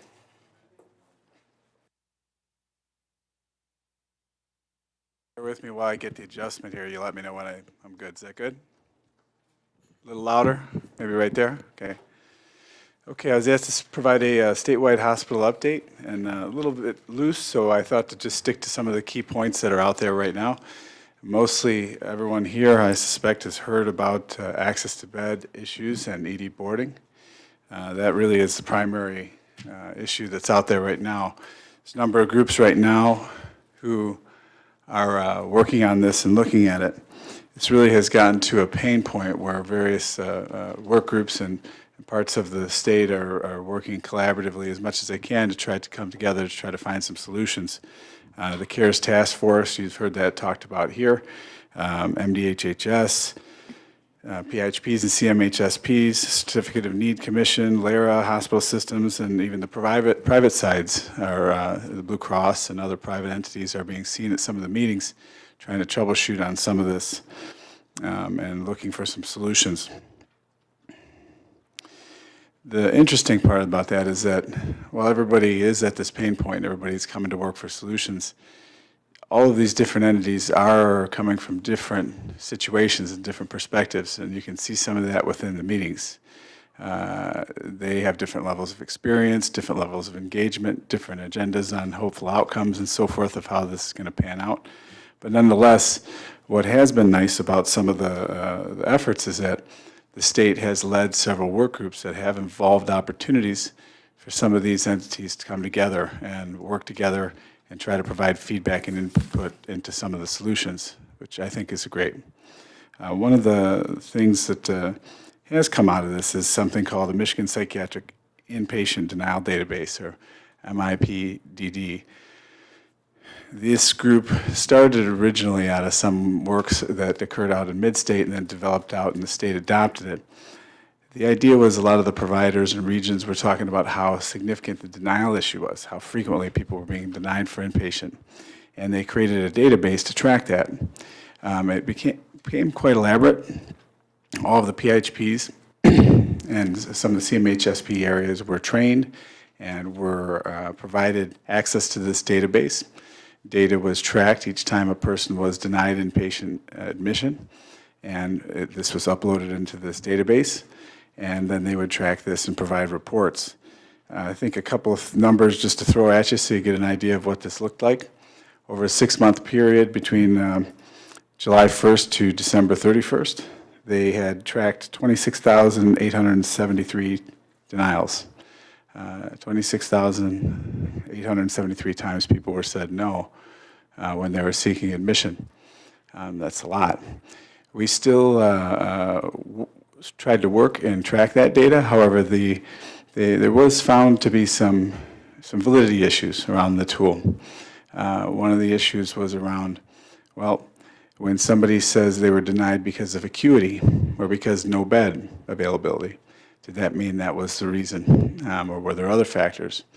So the factors and reasons where they said people were denied were not really well defined, and they had found instances where a person did actually get denied, but were they in the right category? And some of the things that they were looking to get out of that data were more population data and criteria type pieces as to what may have led to that denial. And while they extrapolated some of that at the end, there was questions and concerns. Nonetheless, that group did stop that process. They are going to bring this back into play in August. It's supposed to be reinvented with a new tool that will be more clear, more concise, and this will also be developed out of a work group similar to other things that they're doing right now where other folks throughout the state will be able to have input. Common Ground does continue to provide denial data. When this MPIDD group did say, hey, we're stopping this right now, they asked us, Common Ground, do you want us to continue to track data on denials? And they were previously tracking that data before this group. We said, yes, please do. And to just give some example on data for that, the last month tracked I have, there was 1,653 denials for a 1-month period. Keep in mind that's sometimes overlapped. The average person who does get denied for inpatient experiences about 10.2 denials before they're either admitted or treatment occurs or they mitigate the crisis such that they no longer need admission. But you can see from the data it's a significant issue.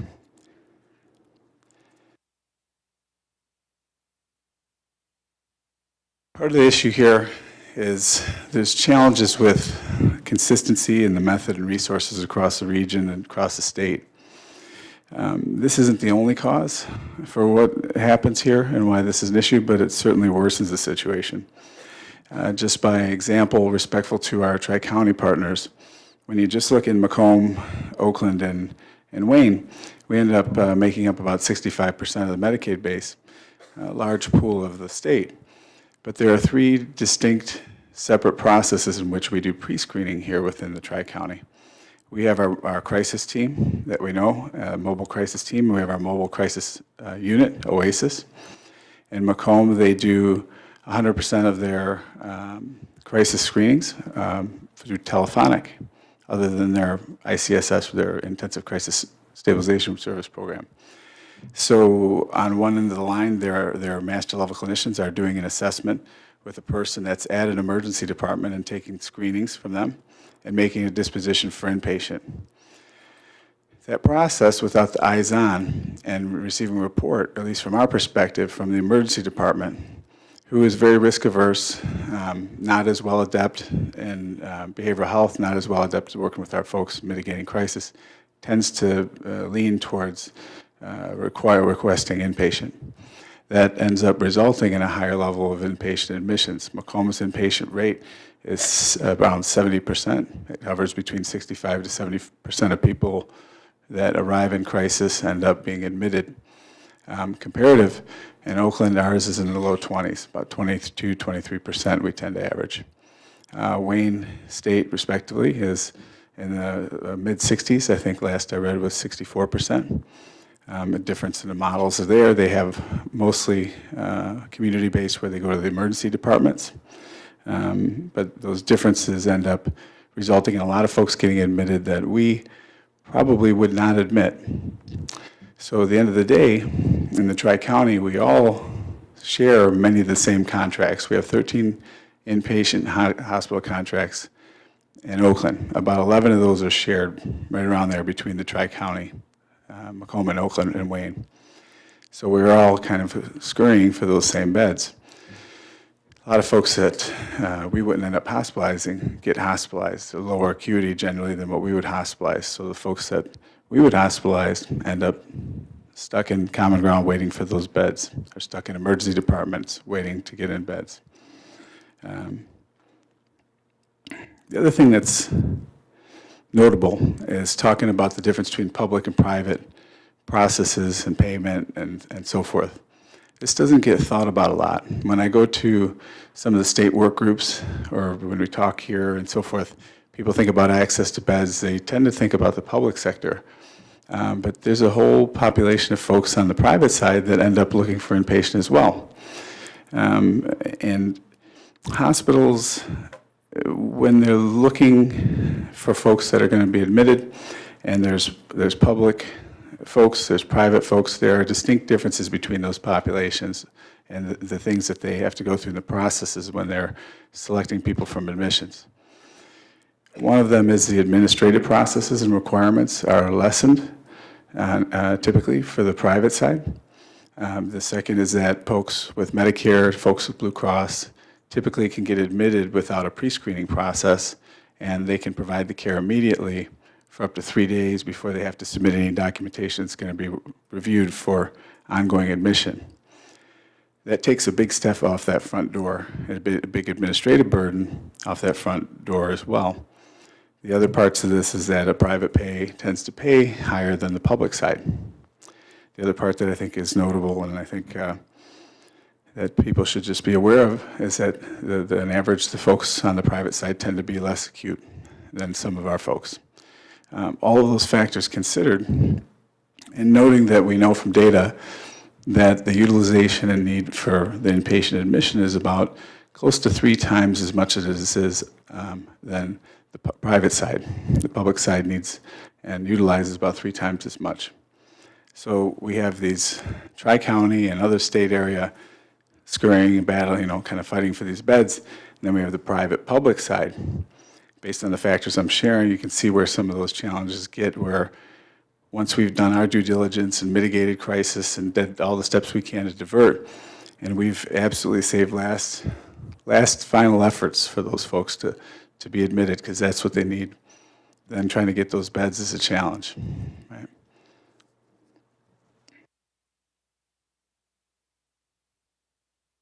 When we do talk about impact, see if we're on the right page here. I think we're a step ahead of me. There we go. We know that access to beds in emergency room boarding still continues. We know this is a standard occurrence that happens around the state, happens not just here. It also happens nationally. I actually did some research checking around at one point, trying to find national solutions and best practices.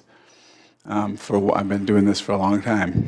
And for a while, early on, I used to stop and say, why aren't they taking that person? This is what they're supposed to do.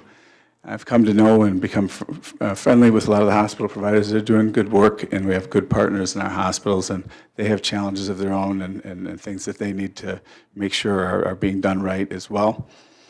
And ultimately, that approach doesn't help. I started trying to look for, is there trainings? Is there service models? Is there best practices? Is there groups out there that are doing this better than others, right? And what I found is that there's really not.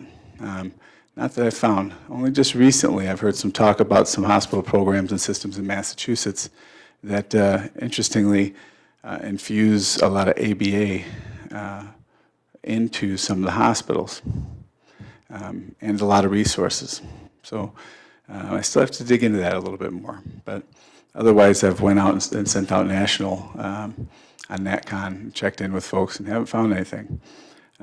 Internal, though, it doesn't mean you stop. So we're always looking to try to find solutions. We're always looking to try to make things better. And we do. We do make some things better. But in the meantime, we have felt an impact. We've felt a financial impact. There's a financial impact. We have noted that about a $3 million increase in hospitalization spending over the past year. We do have some thoughts and have started to dive into why we think that is. Some of that is that we have a reported 15% increase in persons served through Common Ground. This is a good thing in that, we built Common Ground to serve people in crisis. What we do know, too, is there's a significant increase. I think it was about 25% more people are now coming to Common Ground rather than going to an emergency department. And that's a pattern that has continued since we have started Common Ground, the crisis model. So that's a good thing. The other part of that is that while we've had an increase, sorry folks, my contacts are a little dry. While we've had an increase, they have held course and been able to actually sustain the same levels of inpatient admission rates. So more people served, but they've been able to keep the same amount of people around the 22-23% admission rate, even though they have had increased amount of persons served. So they've been doing a good job with that. We know that there has been an increase in state hospitalization wait list. Last year, it's been reported that the state facility, folks waiting for state facility, Caro, Kalamazoo, Psych, and Walter Reuther, that wait time for folks that have been deemed necessary to go there has increased from 4 months to 6 months. So you think about that as numbers of a person going for an extra 2 months now that on average, waiting for an extra 2 months when the inpatient rate is about $620 to $650, depending on the hospital they're in. Another 2 months, 180 days, 120 days times 620, that adds up. So we know that has a factor. And that's something we don't have as much control over, but we're starting to try to get some more control over that. And I'll tell you a little bit about that in a few minutes here. There's an increase, this is an interesting one I think that folks would like to be aware of if you're not. There's an increased spending in Medicare folks where they have, by a good cause, been living longer. Life expectancy for folks is increasing. And so that's a good thing. But hospitalizations for folks does continue at times. Folks have, with Medicare, they have something called a lifetime reserve, lifetime cap, and it's a little more complicated. I'll just keep it simple at that. So folks are living longer. They are still having hospitalizations, and they run out of those lifetime reserve days. What needs to happen is if folks are living longer, they need to increase those lifetime reserve days, but that hasn't happened yet. So there's some talk on the federal level about potentially changing that. Whether or not that'll happen, I don't know. But when those lifetime reserve days are exhausted, that's when we come in and we spend dollars on those admissions. Okay. The other part of this is that there's been, across the state, whether I talk to emergency departments, whether I talk to crisis centers, whether I talk to hospitals, there's a pretty consistent report that there's generally a higher frequency of high acuity folks showing up. As a result, hospitals have requested enhanced rates for some of that based on need for one-to-one or risk or something like that, one-to-one staffing. So some costs are being incurred and increased based on those enhanced rates. Altogether, and at those times they won't accept for admission without that because they want to meet the care needs safely for that person. So these are some of the things that we find affect us financially. There's impact on partnerships.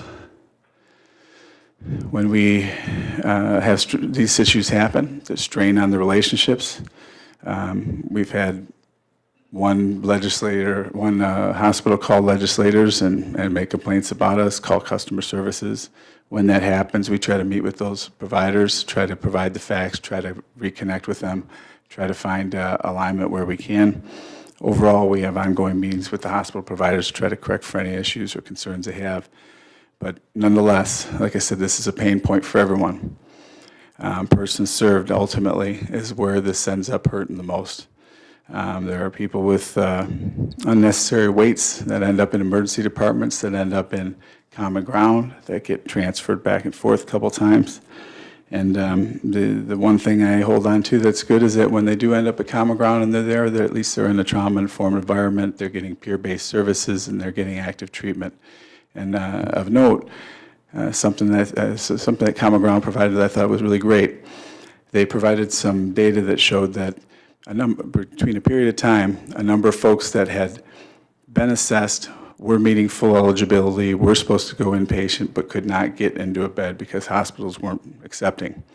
Common Ground sustained them for a period of time and provided active treatment, and through that time was able to mitigate that situation, stabilize that person, reassess, and get them to a point where they no longer met that criteria and get them back into the community safely. And not only was that better for that person's outcome, but it was also a good financial savings of about $300,000 that would have been spent towards hospitalization. Good for everybody in that case. So they've been doing some good work with that. But still, every week we get reports, we get emails about somebody stuck here, somebody stuck there. Just this past week, we had a couple folks at one of our emergency department partners, and it took a tremendous amount of administrative work for us to try to make some work to help make some moves with that. And we did. We made it successful. State gets involved, and we created some solutions. But it is a burden that happens every week. Those solutions have been proposed by the state. I mentioned the denial database, but there's also the MyPad group. Everyone here, I suspect, has heard of the MyPad group. I think we're on the wrong slide.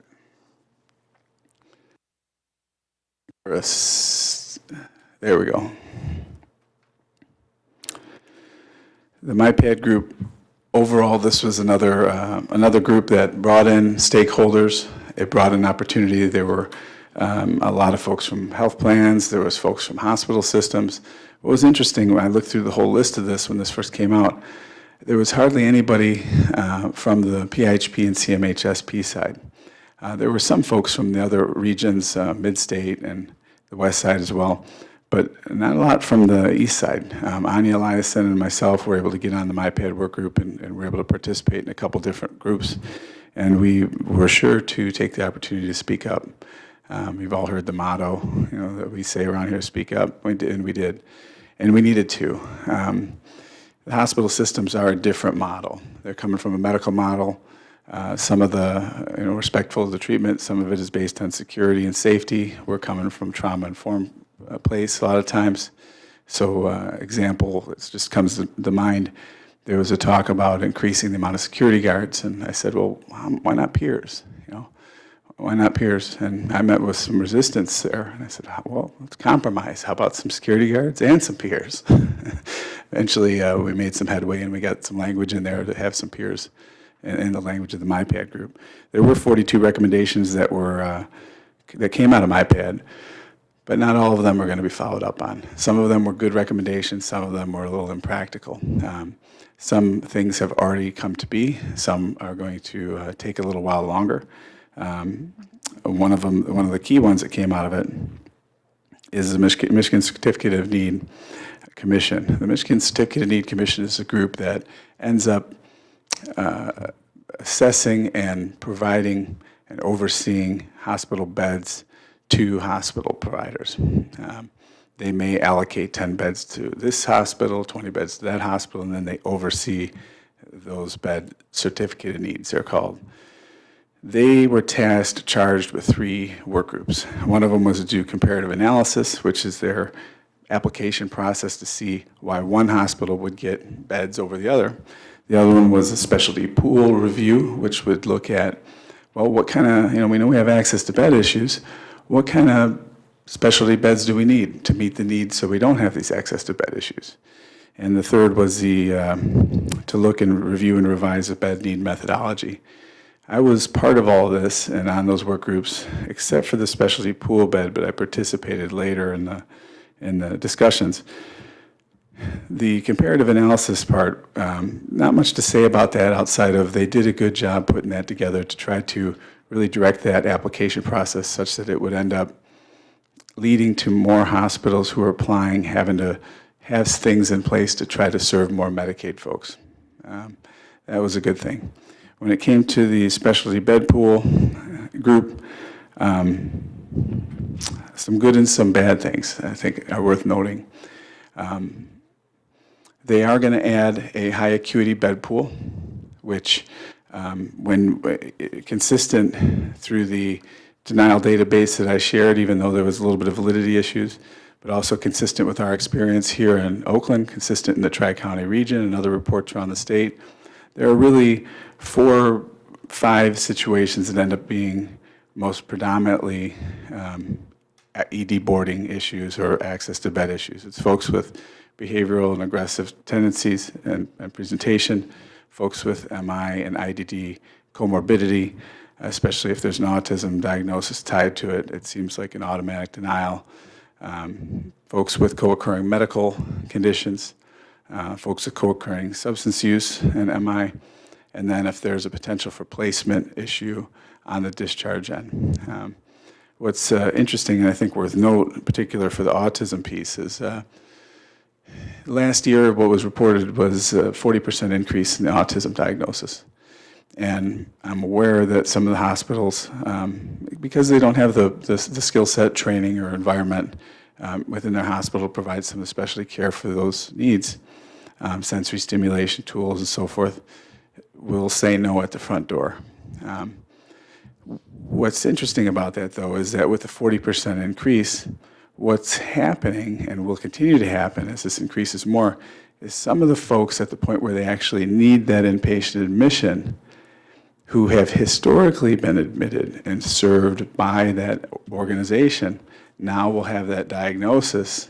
They may have been successfully treated at that organization, but with that diagnosis now in place, won't get admitted, get denied. That's the problem. So we're having discussions with the hospitals and trying to make sure, hey, let's look at this. Let's also look at treatment history when we're looking at it and not just do an automatic rule out. Let's make sure we're looking to see if it's something you can meet, what the real behaviors are, what the real risks are, and thus far being met with good feedback from the hospitals. The hospitals, a lot of them do want to work well with us and do want to partner with us well. So it's just getting to the table and working some of those differences out. So the bed pool will have high acuity beds. These will be for more of the aggressive, violent type things, sexual acting out, that sort of thing. There will also be some other beds for children, some IDD beds, and also geriatric. I had shared a little bit about some of the data. There was a few issues with the data and the decision-making and logic with some of the work groups.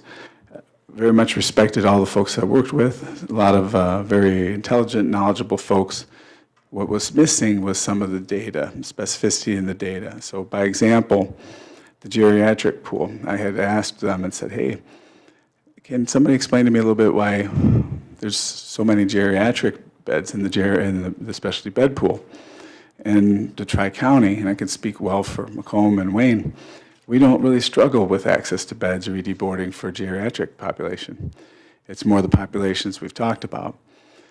And the answer was, well, this was just some requests we had had from some of the group members. And I said, in fact, I'll go so far as to share with you that our geriatric hospital, one of our geriatric hospitals, had to lower their age range down to 50 in order to be able to fill the beds because they couldn't fill the beds. We just don't have the need. That's not the folks that are stuck in the emergency department or stuck in our crisis center.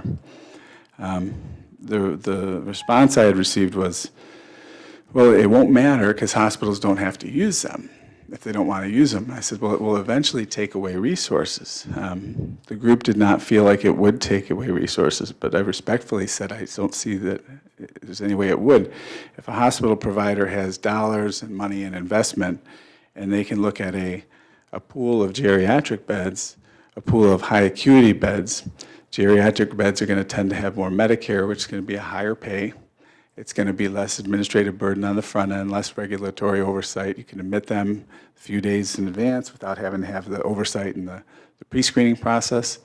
Generally going to be less acute.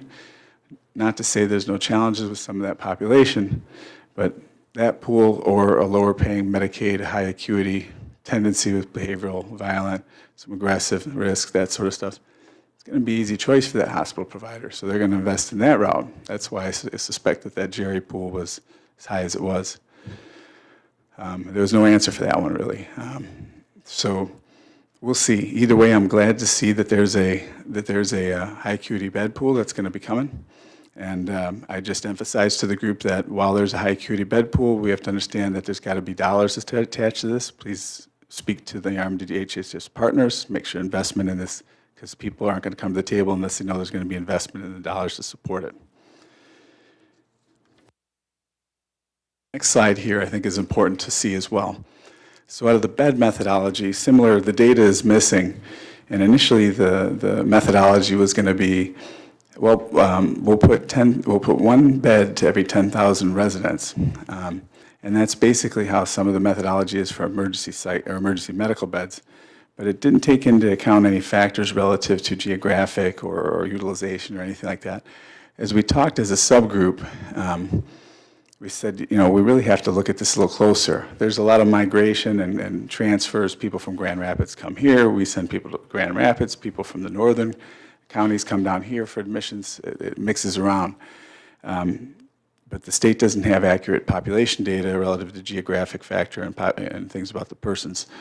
Longer story there, but as you can see with HSA 1, that's with health service area. We fall within that category. A couple other counties as well. If you flip to the next chart, what'll throw you off a little bit here is you'll see positive and negative numbers in the right column. The positive numbers indicate too many beds. The negative numbers indicate too few beds. So there's always been this question, is there enough beds? This is supposedly answering it.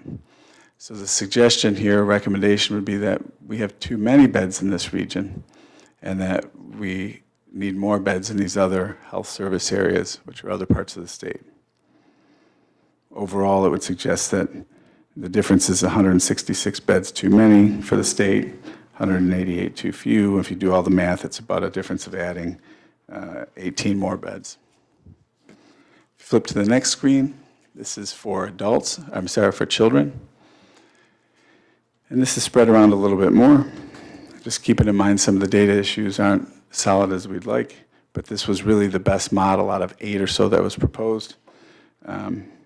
And you can see there's overall a significant increase recommendation of about 89 beds across the state for children's psych beds, which that one I do actually support.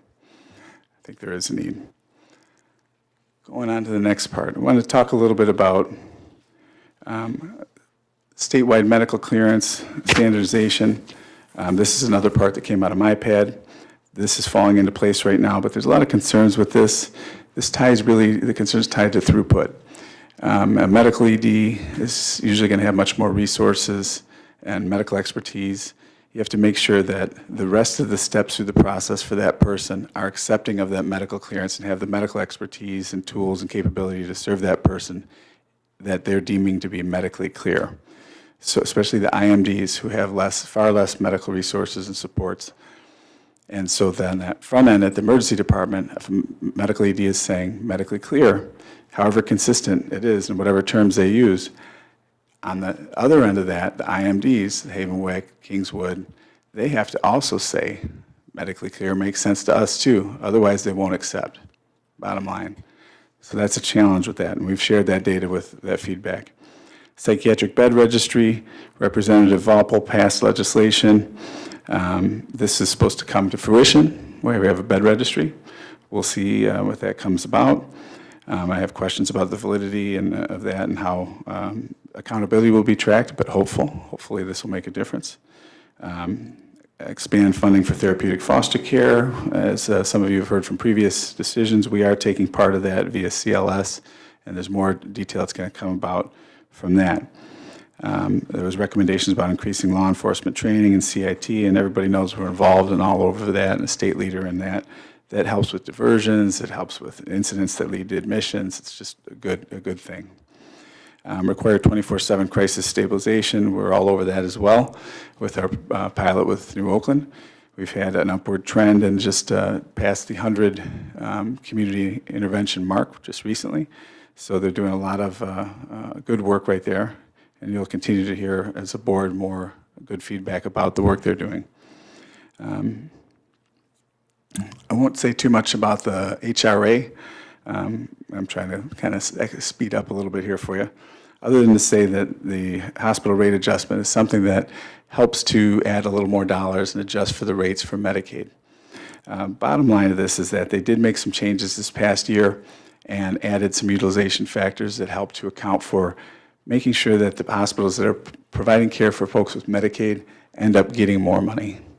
And we have calculated that it should be about a $306 per day increase for those hospitals that do that. Anya Eliason had provided some of that analysis, and we're starting to get out to the hospitals to make sure that they're aware of that, so that will help on the front door, that they know when they're accepting somebody, our $620 rate really ends up being about $926, and that starts to compete with the private side. Additional OCHN incentives. As always, we continue with our OCHN Common Ground State Leading Crisis Intervention and Patient Screening Model. It also includes a sober support unit. We get the best outcomes in the state, lowest hospitalization rates overall, help mitigate crisis, peer-based model. Good stuff they're doing there. And in time, I think we're going to hear some other changes and efficiencies that they're going to be doing to try to even improve that a little more. And I think that will help with some of the challenges we're seeing. I listed out on this page a number of different things, and just to name a few, some of the things that we're actively involved in as a team. Several of us are involved on the work groups that are listed here, and these all help to mitigate some of these issues. And there's some additional CHN incentives here. I listed some of those out. Our service models and outcomes, of course, incentivize and provide payment for the core providers who do end up mitigating crisis, ED visits, and that sort of thing. It does help. We have seen improvement there already for targeted case management and ACT. We have recently started to unroll an incentive model for providers to work with folks, both specialized residential and community-based CLS providers, for helping to divert people away off the state facility wait list. Once they're supposed to go, actively getting involved, creating a plan that says, hey, we can create a different pathway for you and get you off that wait list and not having to go to that state facility and into the community independently. Also helping to get folks out of the state facilities by incentivizing those providers and getting them into placement. And this is what I think is cool about this, is it's both specialized residential and CLS providers, so it could be community-based independent settings outside of a licensed facility. And in the meetings, the providers we've met with so far have said, we think we can do this better in community-based settings and outside of a licensed setting. There's less folks around, less antagonists. We can work a little more independent and individual with those persons served. So That has already shown some success. We've had a couple people get discharged, and people are excited about it. I mentioned the foster care pilot that we're involved in. I also will make note that the CCBHC initiatives, Certified Community Behavioral Health Clinics, Easter Seals and CNS Healthcare are going to be putting in place. That is going to fill a gap of persons that wouldn't traditionally get services. Some of those folks without those services would likely end up coming to our care. And usually when folks come without services and they come to our care, they come in crisis a lot of times. So this is going to help fill a gap, help people get services that may otherwise end up inpatient. So this will help with it. We're excited about that. And overall, we're just trying to really create better partnerships with all the folks that I've listed out. Jails, courts, probation, we have the liaisons. You heard from Siri a little bit earlier. DHHS, we're really working quite well with Dr. Mells and his team on a few things right now. Really excited about that. And I felt like I had to have telepsych on there for Jonathan, but he is not here. So I can talk to that a little bit. We are trying to explore and have continued to try to explore telepsych options. What we run into, though, and I've shared a little bit of this before, I don't think it's been shared with the board, we stand ready. Common Ground stands ready to do telepsych. We could get it rolled out next week. It's issues with some of the legality on the hospital's end and some of the concerns they have with credentialing and privileging.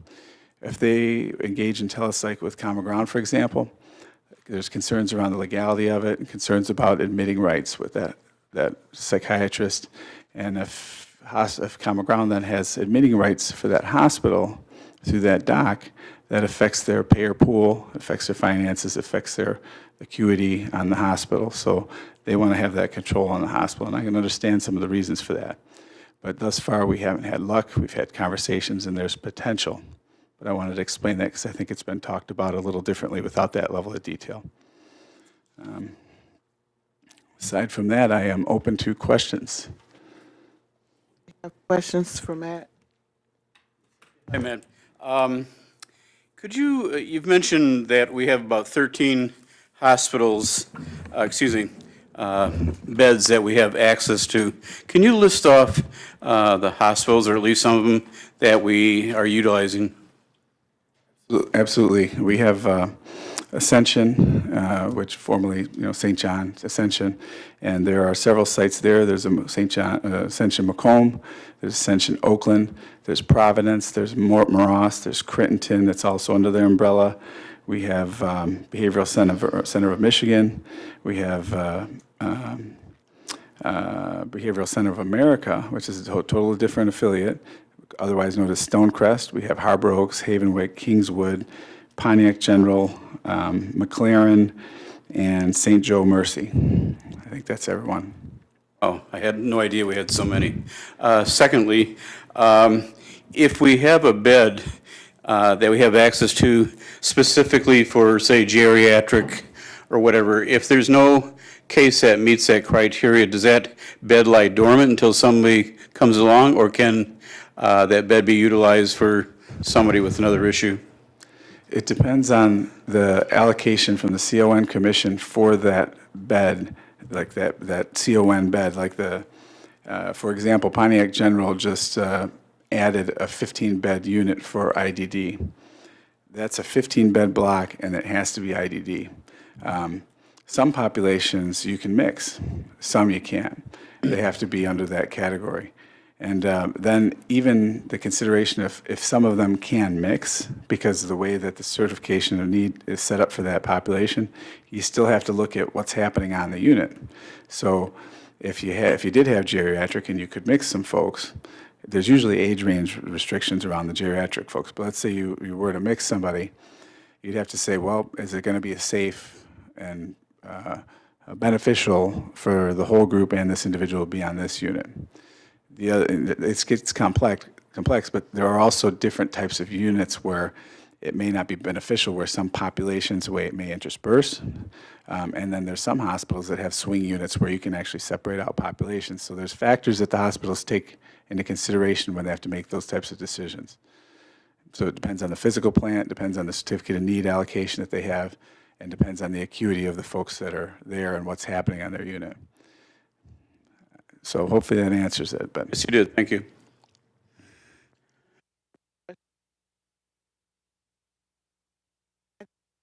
I had a hard time understanding the beds, the negative and positive. Sure. Were you saying that if it was negative, they want to take the beds away from that region and send them somewhere else? Well, they haven't quite gotten that far, Amakaya, but what they've said is, based on their analysis with the new methodology that's being recommended, that if they put that in place, they would say that those regions that have positive numbers, that's how many beds they have too many. Those regions that they have negative numbers with, that's where they need more beds. So they probably wouldn't strip us of beds, I would hope, because a lot of, not only do we have bed needs here, but there's also people that still send folks to our region. But, you know, their logic with the data is that overall, if they were to move those beds around, as I mentioned, there's 18 bed difference between those two sets of numbers, maybe folks wouldn't be sending them as much here and keep them within their own HSA, they call it, you know. Let's follow up on what she was asking. Are you okay with the methodology that came up with the 166 too many beds and versus?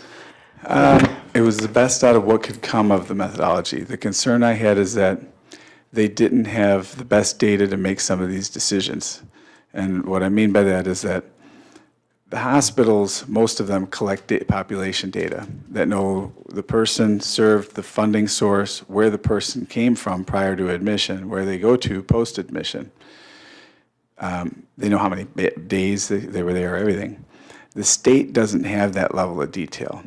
Now, as a public entity, we have that detail about the public folks, but not the private folks. It was actually me that ended up proposing this, because they were initially starting with, we'll put one bed per 10,000 people, and we're good. And I said, that makes no sense, you know? And they said, well, we don't have the data. And I said, I can at least get you, with a little work, the data from the public side. And if you have the total overall data from the hospitals, you can take away the public side and have a pretty close estimate of what the private is. There's going to be a few missing here and there, and then you can estimate it. And you'll at least have the geographic factor from the public side to account for, even if you don't have the private side. That's essentially where they got the data. And MDHHS said, okay, they got that data together and provided it.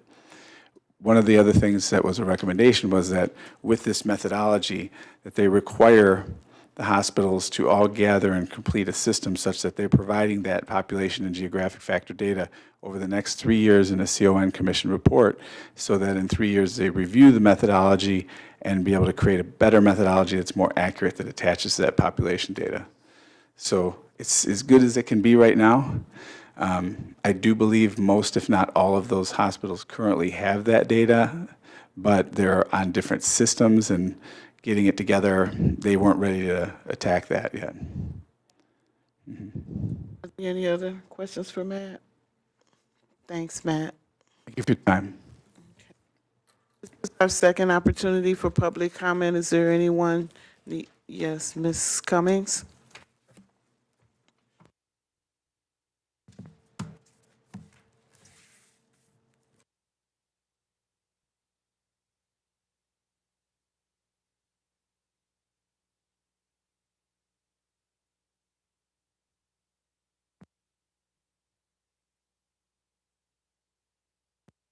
I'm Hope Cummins, and I wanted to comment about a couple things I heard.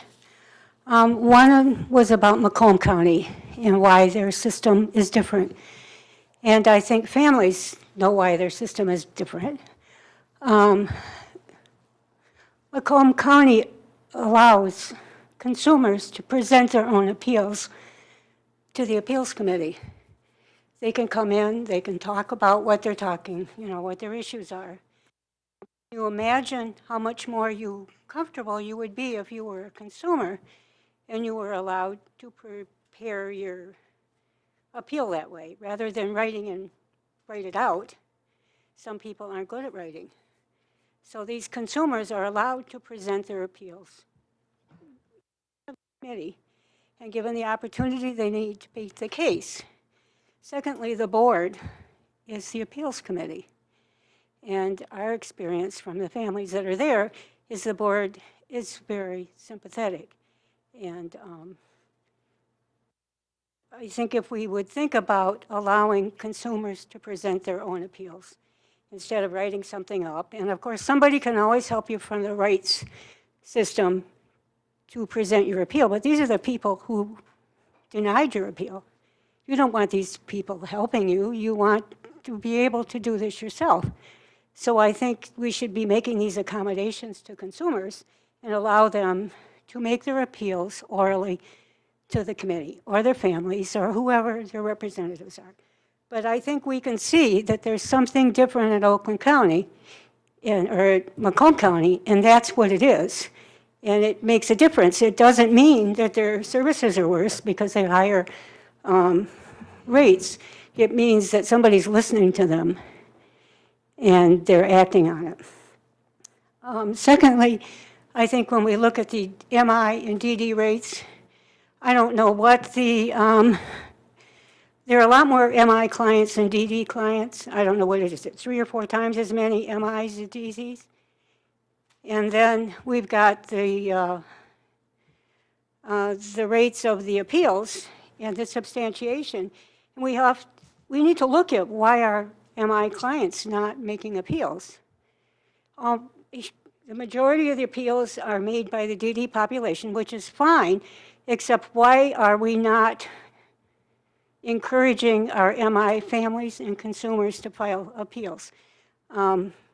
What is it? I don't have the data, and it's not on the webpage. I thought the data was supposed to be on the webpage when the appeals or when the committee met, but it's not there. So I can't talk about it, and I didn't write it down. But if we've got 4 times as many MI consumers and twice as many of the complaints is substantiated, that means there's 8 times DD and MI. So are we abusing our DD clients, or are we not finding a way to address the MI consumers? They're not filing their complaints, or they're not being listened to. It's a pretty substantial difference. So I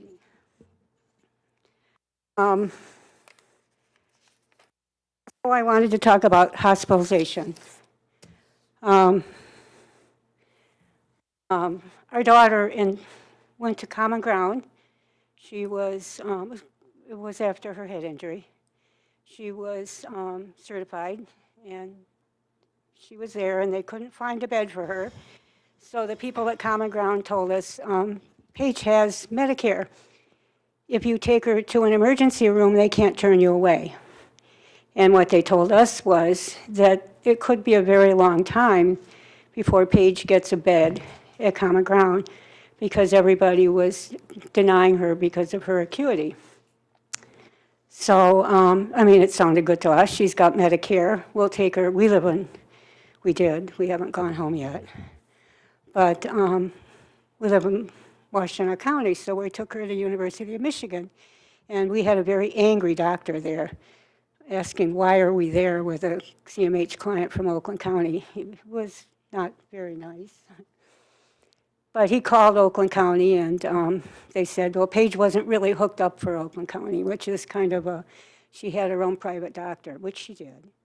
But she, at the time, had 2-to-1 staff for that 2 or 3 weeks that she was there, so I'd say she's pretty hooked up. But in any case, we were in Common Ground days. We were in U of M, and we had to take her home. We had to take her home, and we got the list. I told them I wouldn't take her home if they didn't give me the list they gave me. So they gave me everything they did, every shift, and they have a list of all the hospitals in the state, and they mark them why Paige was refused. And I'm telling you, she was everywhere. I mean, they called everywhere, and nobody would take her because her, including, they called Oakland County hospitals first. Nobody would take her because of her acuity. And then days later, or weeks later, she has serious medical issues. She did have medical issues because of her head injury. And we couldn't get medication in her. And so She ends up at Henry Ford West Bloomfield and then downtown for 9 weeks because of the consequences of not getting medication, not her psych meds, but her medical meds. In and out of intensive care unit for 9 weeks. And when she came home, she came in with a feeding tube, which she had not come in with. And she was so weak she couldn't walk. So when we don't take care of our people and we let them deteriorate so badly, I mean, she didn't have any problem getting into a medical hospital, no problem at all. We have to do something about making these hospitals accept our people. First thing you have to do is raise the rate. My daughter has had one-on-one staff for 20 years, but when she goes into a hospital, she doesn't get it. They put her in the bed across from the nursing station, and that's supposed to be the supervision that she needs. It's not acceptable for you people to let these hospitals turn our people away.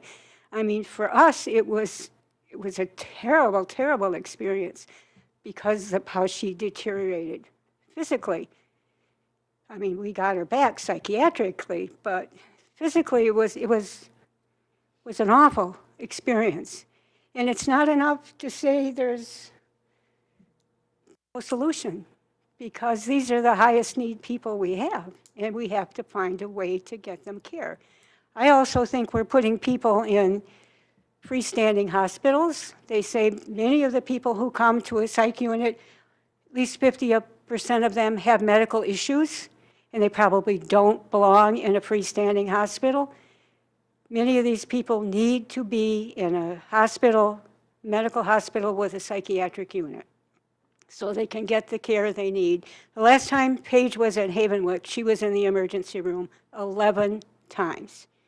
Now, that's somebody that doesn't need to be in a freestanding psychiatric hospital. So you have to do something about the hospital beds. You could do something about making our rights complaints better if we looked at what Macomb did. And I like the presentation from Honor, but Pontiac General has gotten a very, very bad reputation with all of the problems they've had, and I think we have an issue if we're using their medical services for our people, because Pontiac General is in a lot of trouble with the state. So, and just as an aside, I don't know the difference between youth and children. It looks like a distinction that doesn't have a difference, and it's just kind of psychobabble. And I don't understand why we distinguish between children and youth. So thank you. Just a quick comment from me. Basically, if a hospital doesn't want somebody, it comes down to money. They're not getting paid to deal with people who are difficult. That's the bottom line. Now, when she was waiting 3 days at University of Michigan, there were people coming in for psych admission while she was there, passing on through because they weren't too much trouble, while U of M was calling around the state trying to find somebody else who would take somebody with medical issues. Comes down to money. Didn't have any trouble getting in for medical care. She could have been in trouble there too, as she was. It all comes down to money. If you pay the hospitals such that they will make money on difficult people, they'll take them. If you do that, we're out in the cold. Thank you. Is there anyone else in the audience that would like to make public comment at this time? Board member comments? Hearing none, this meeting is adjourned.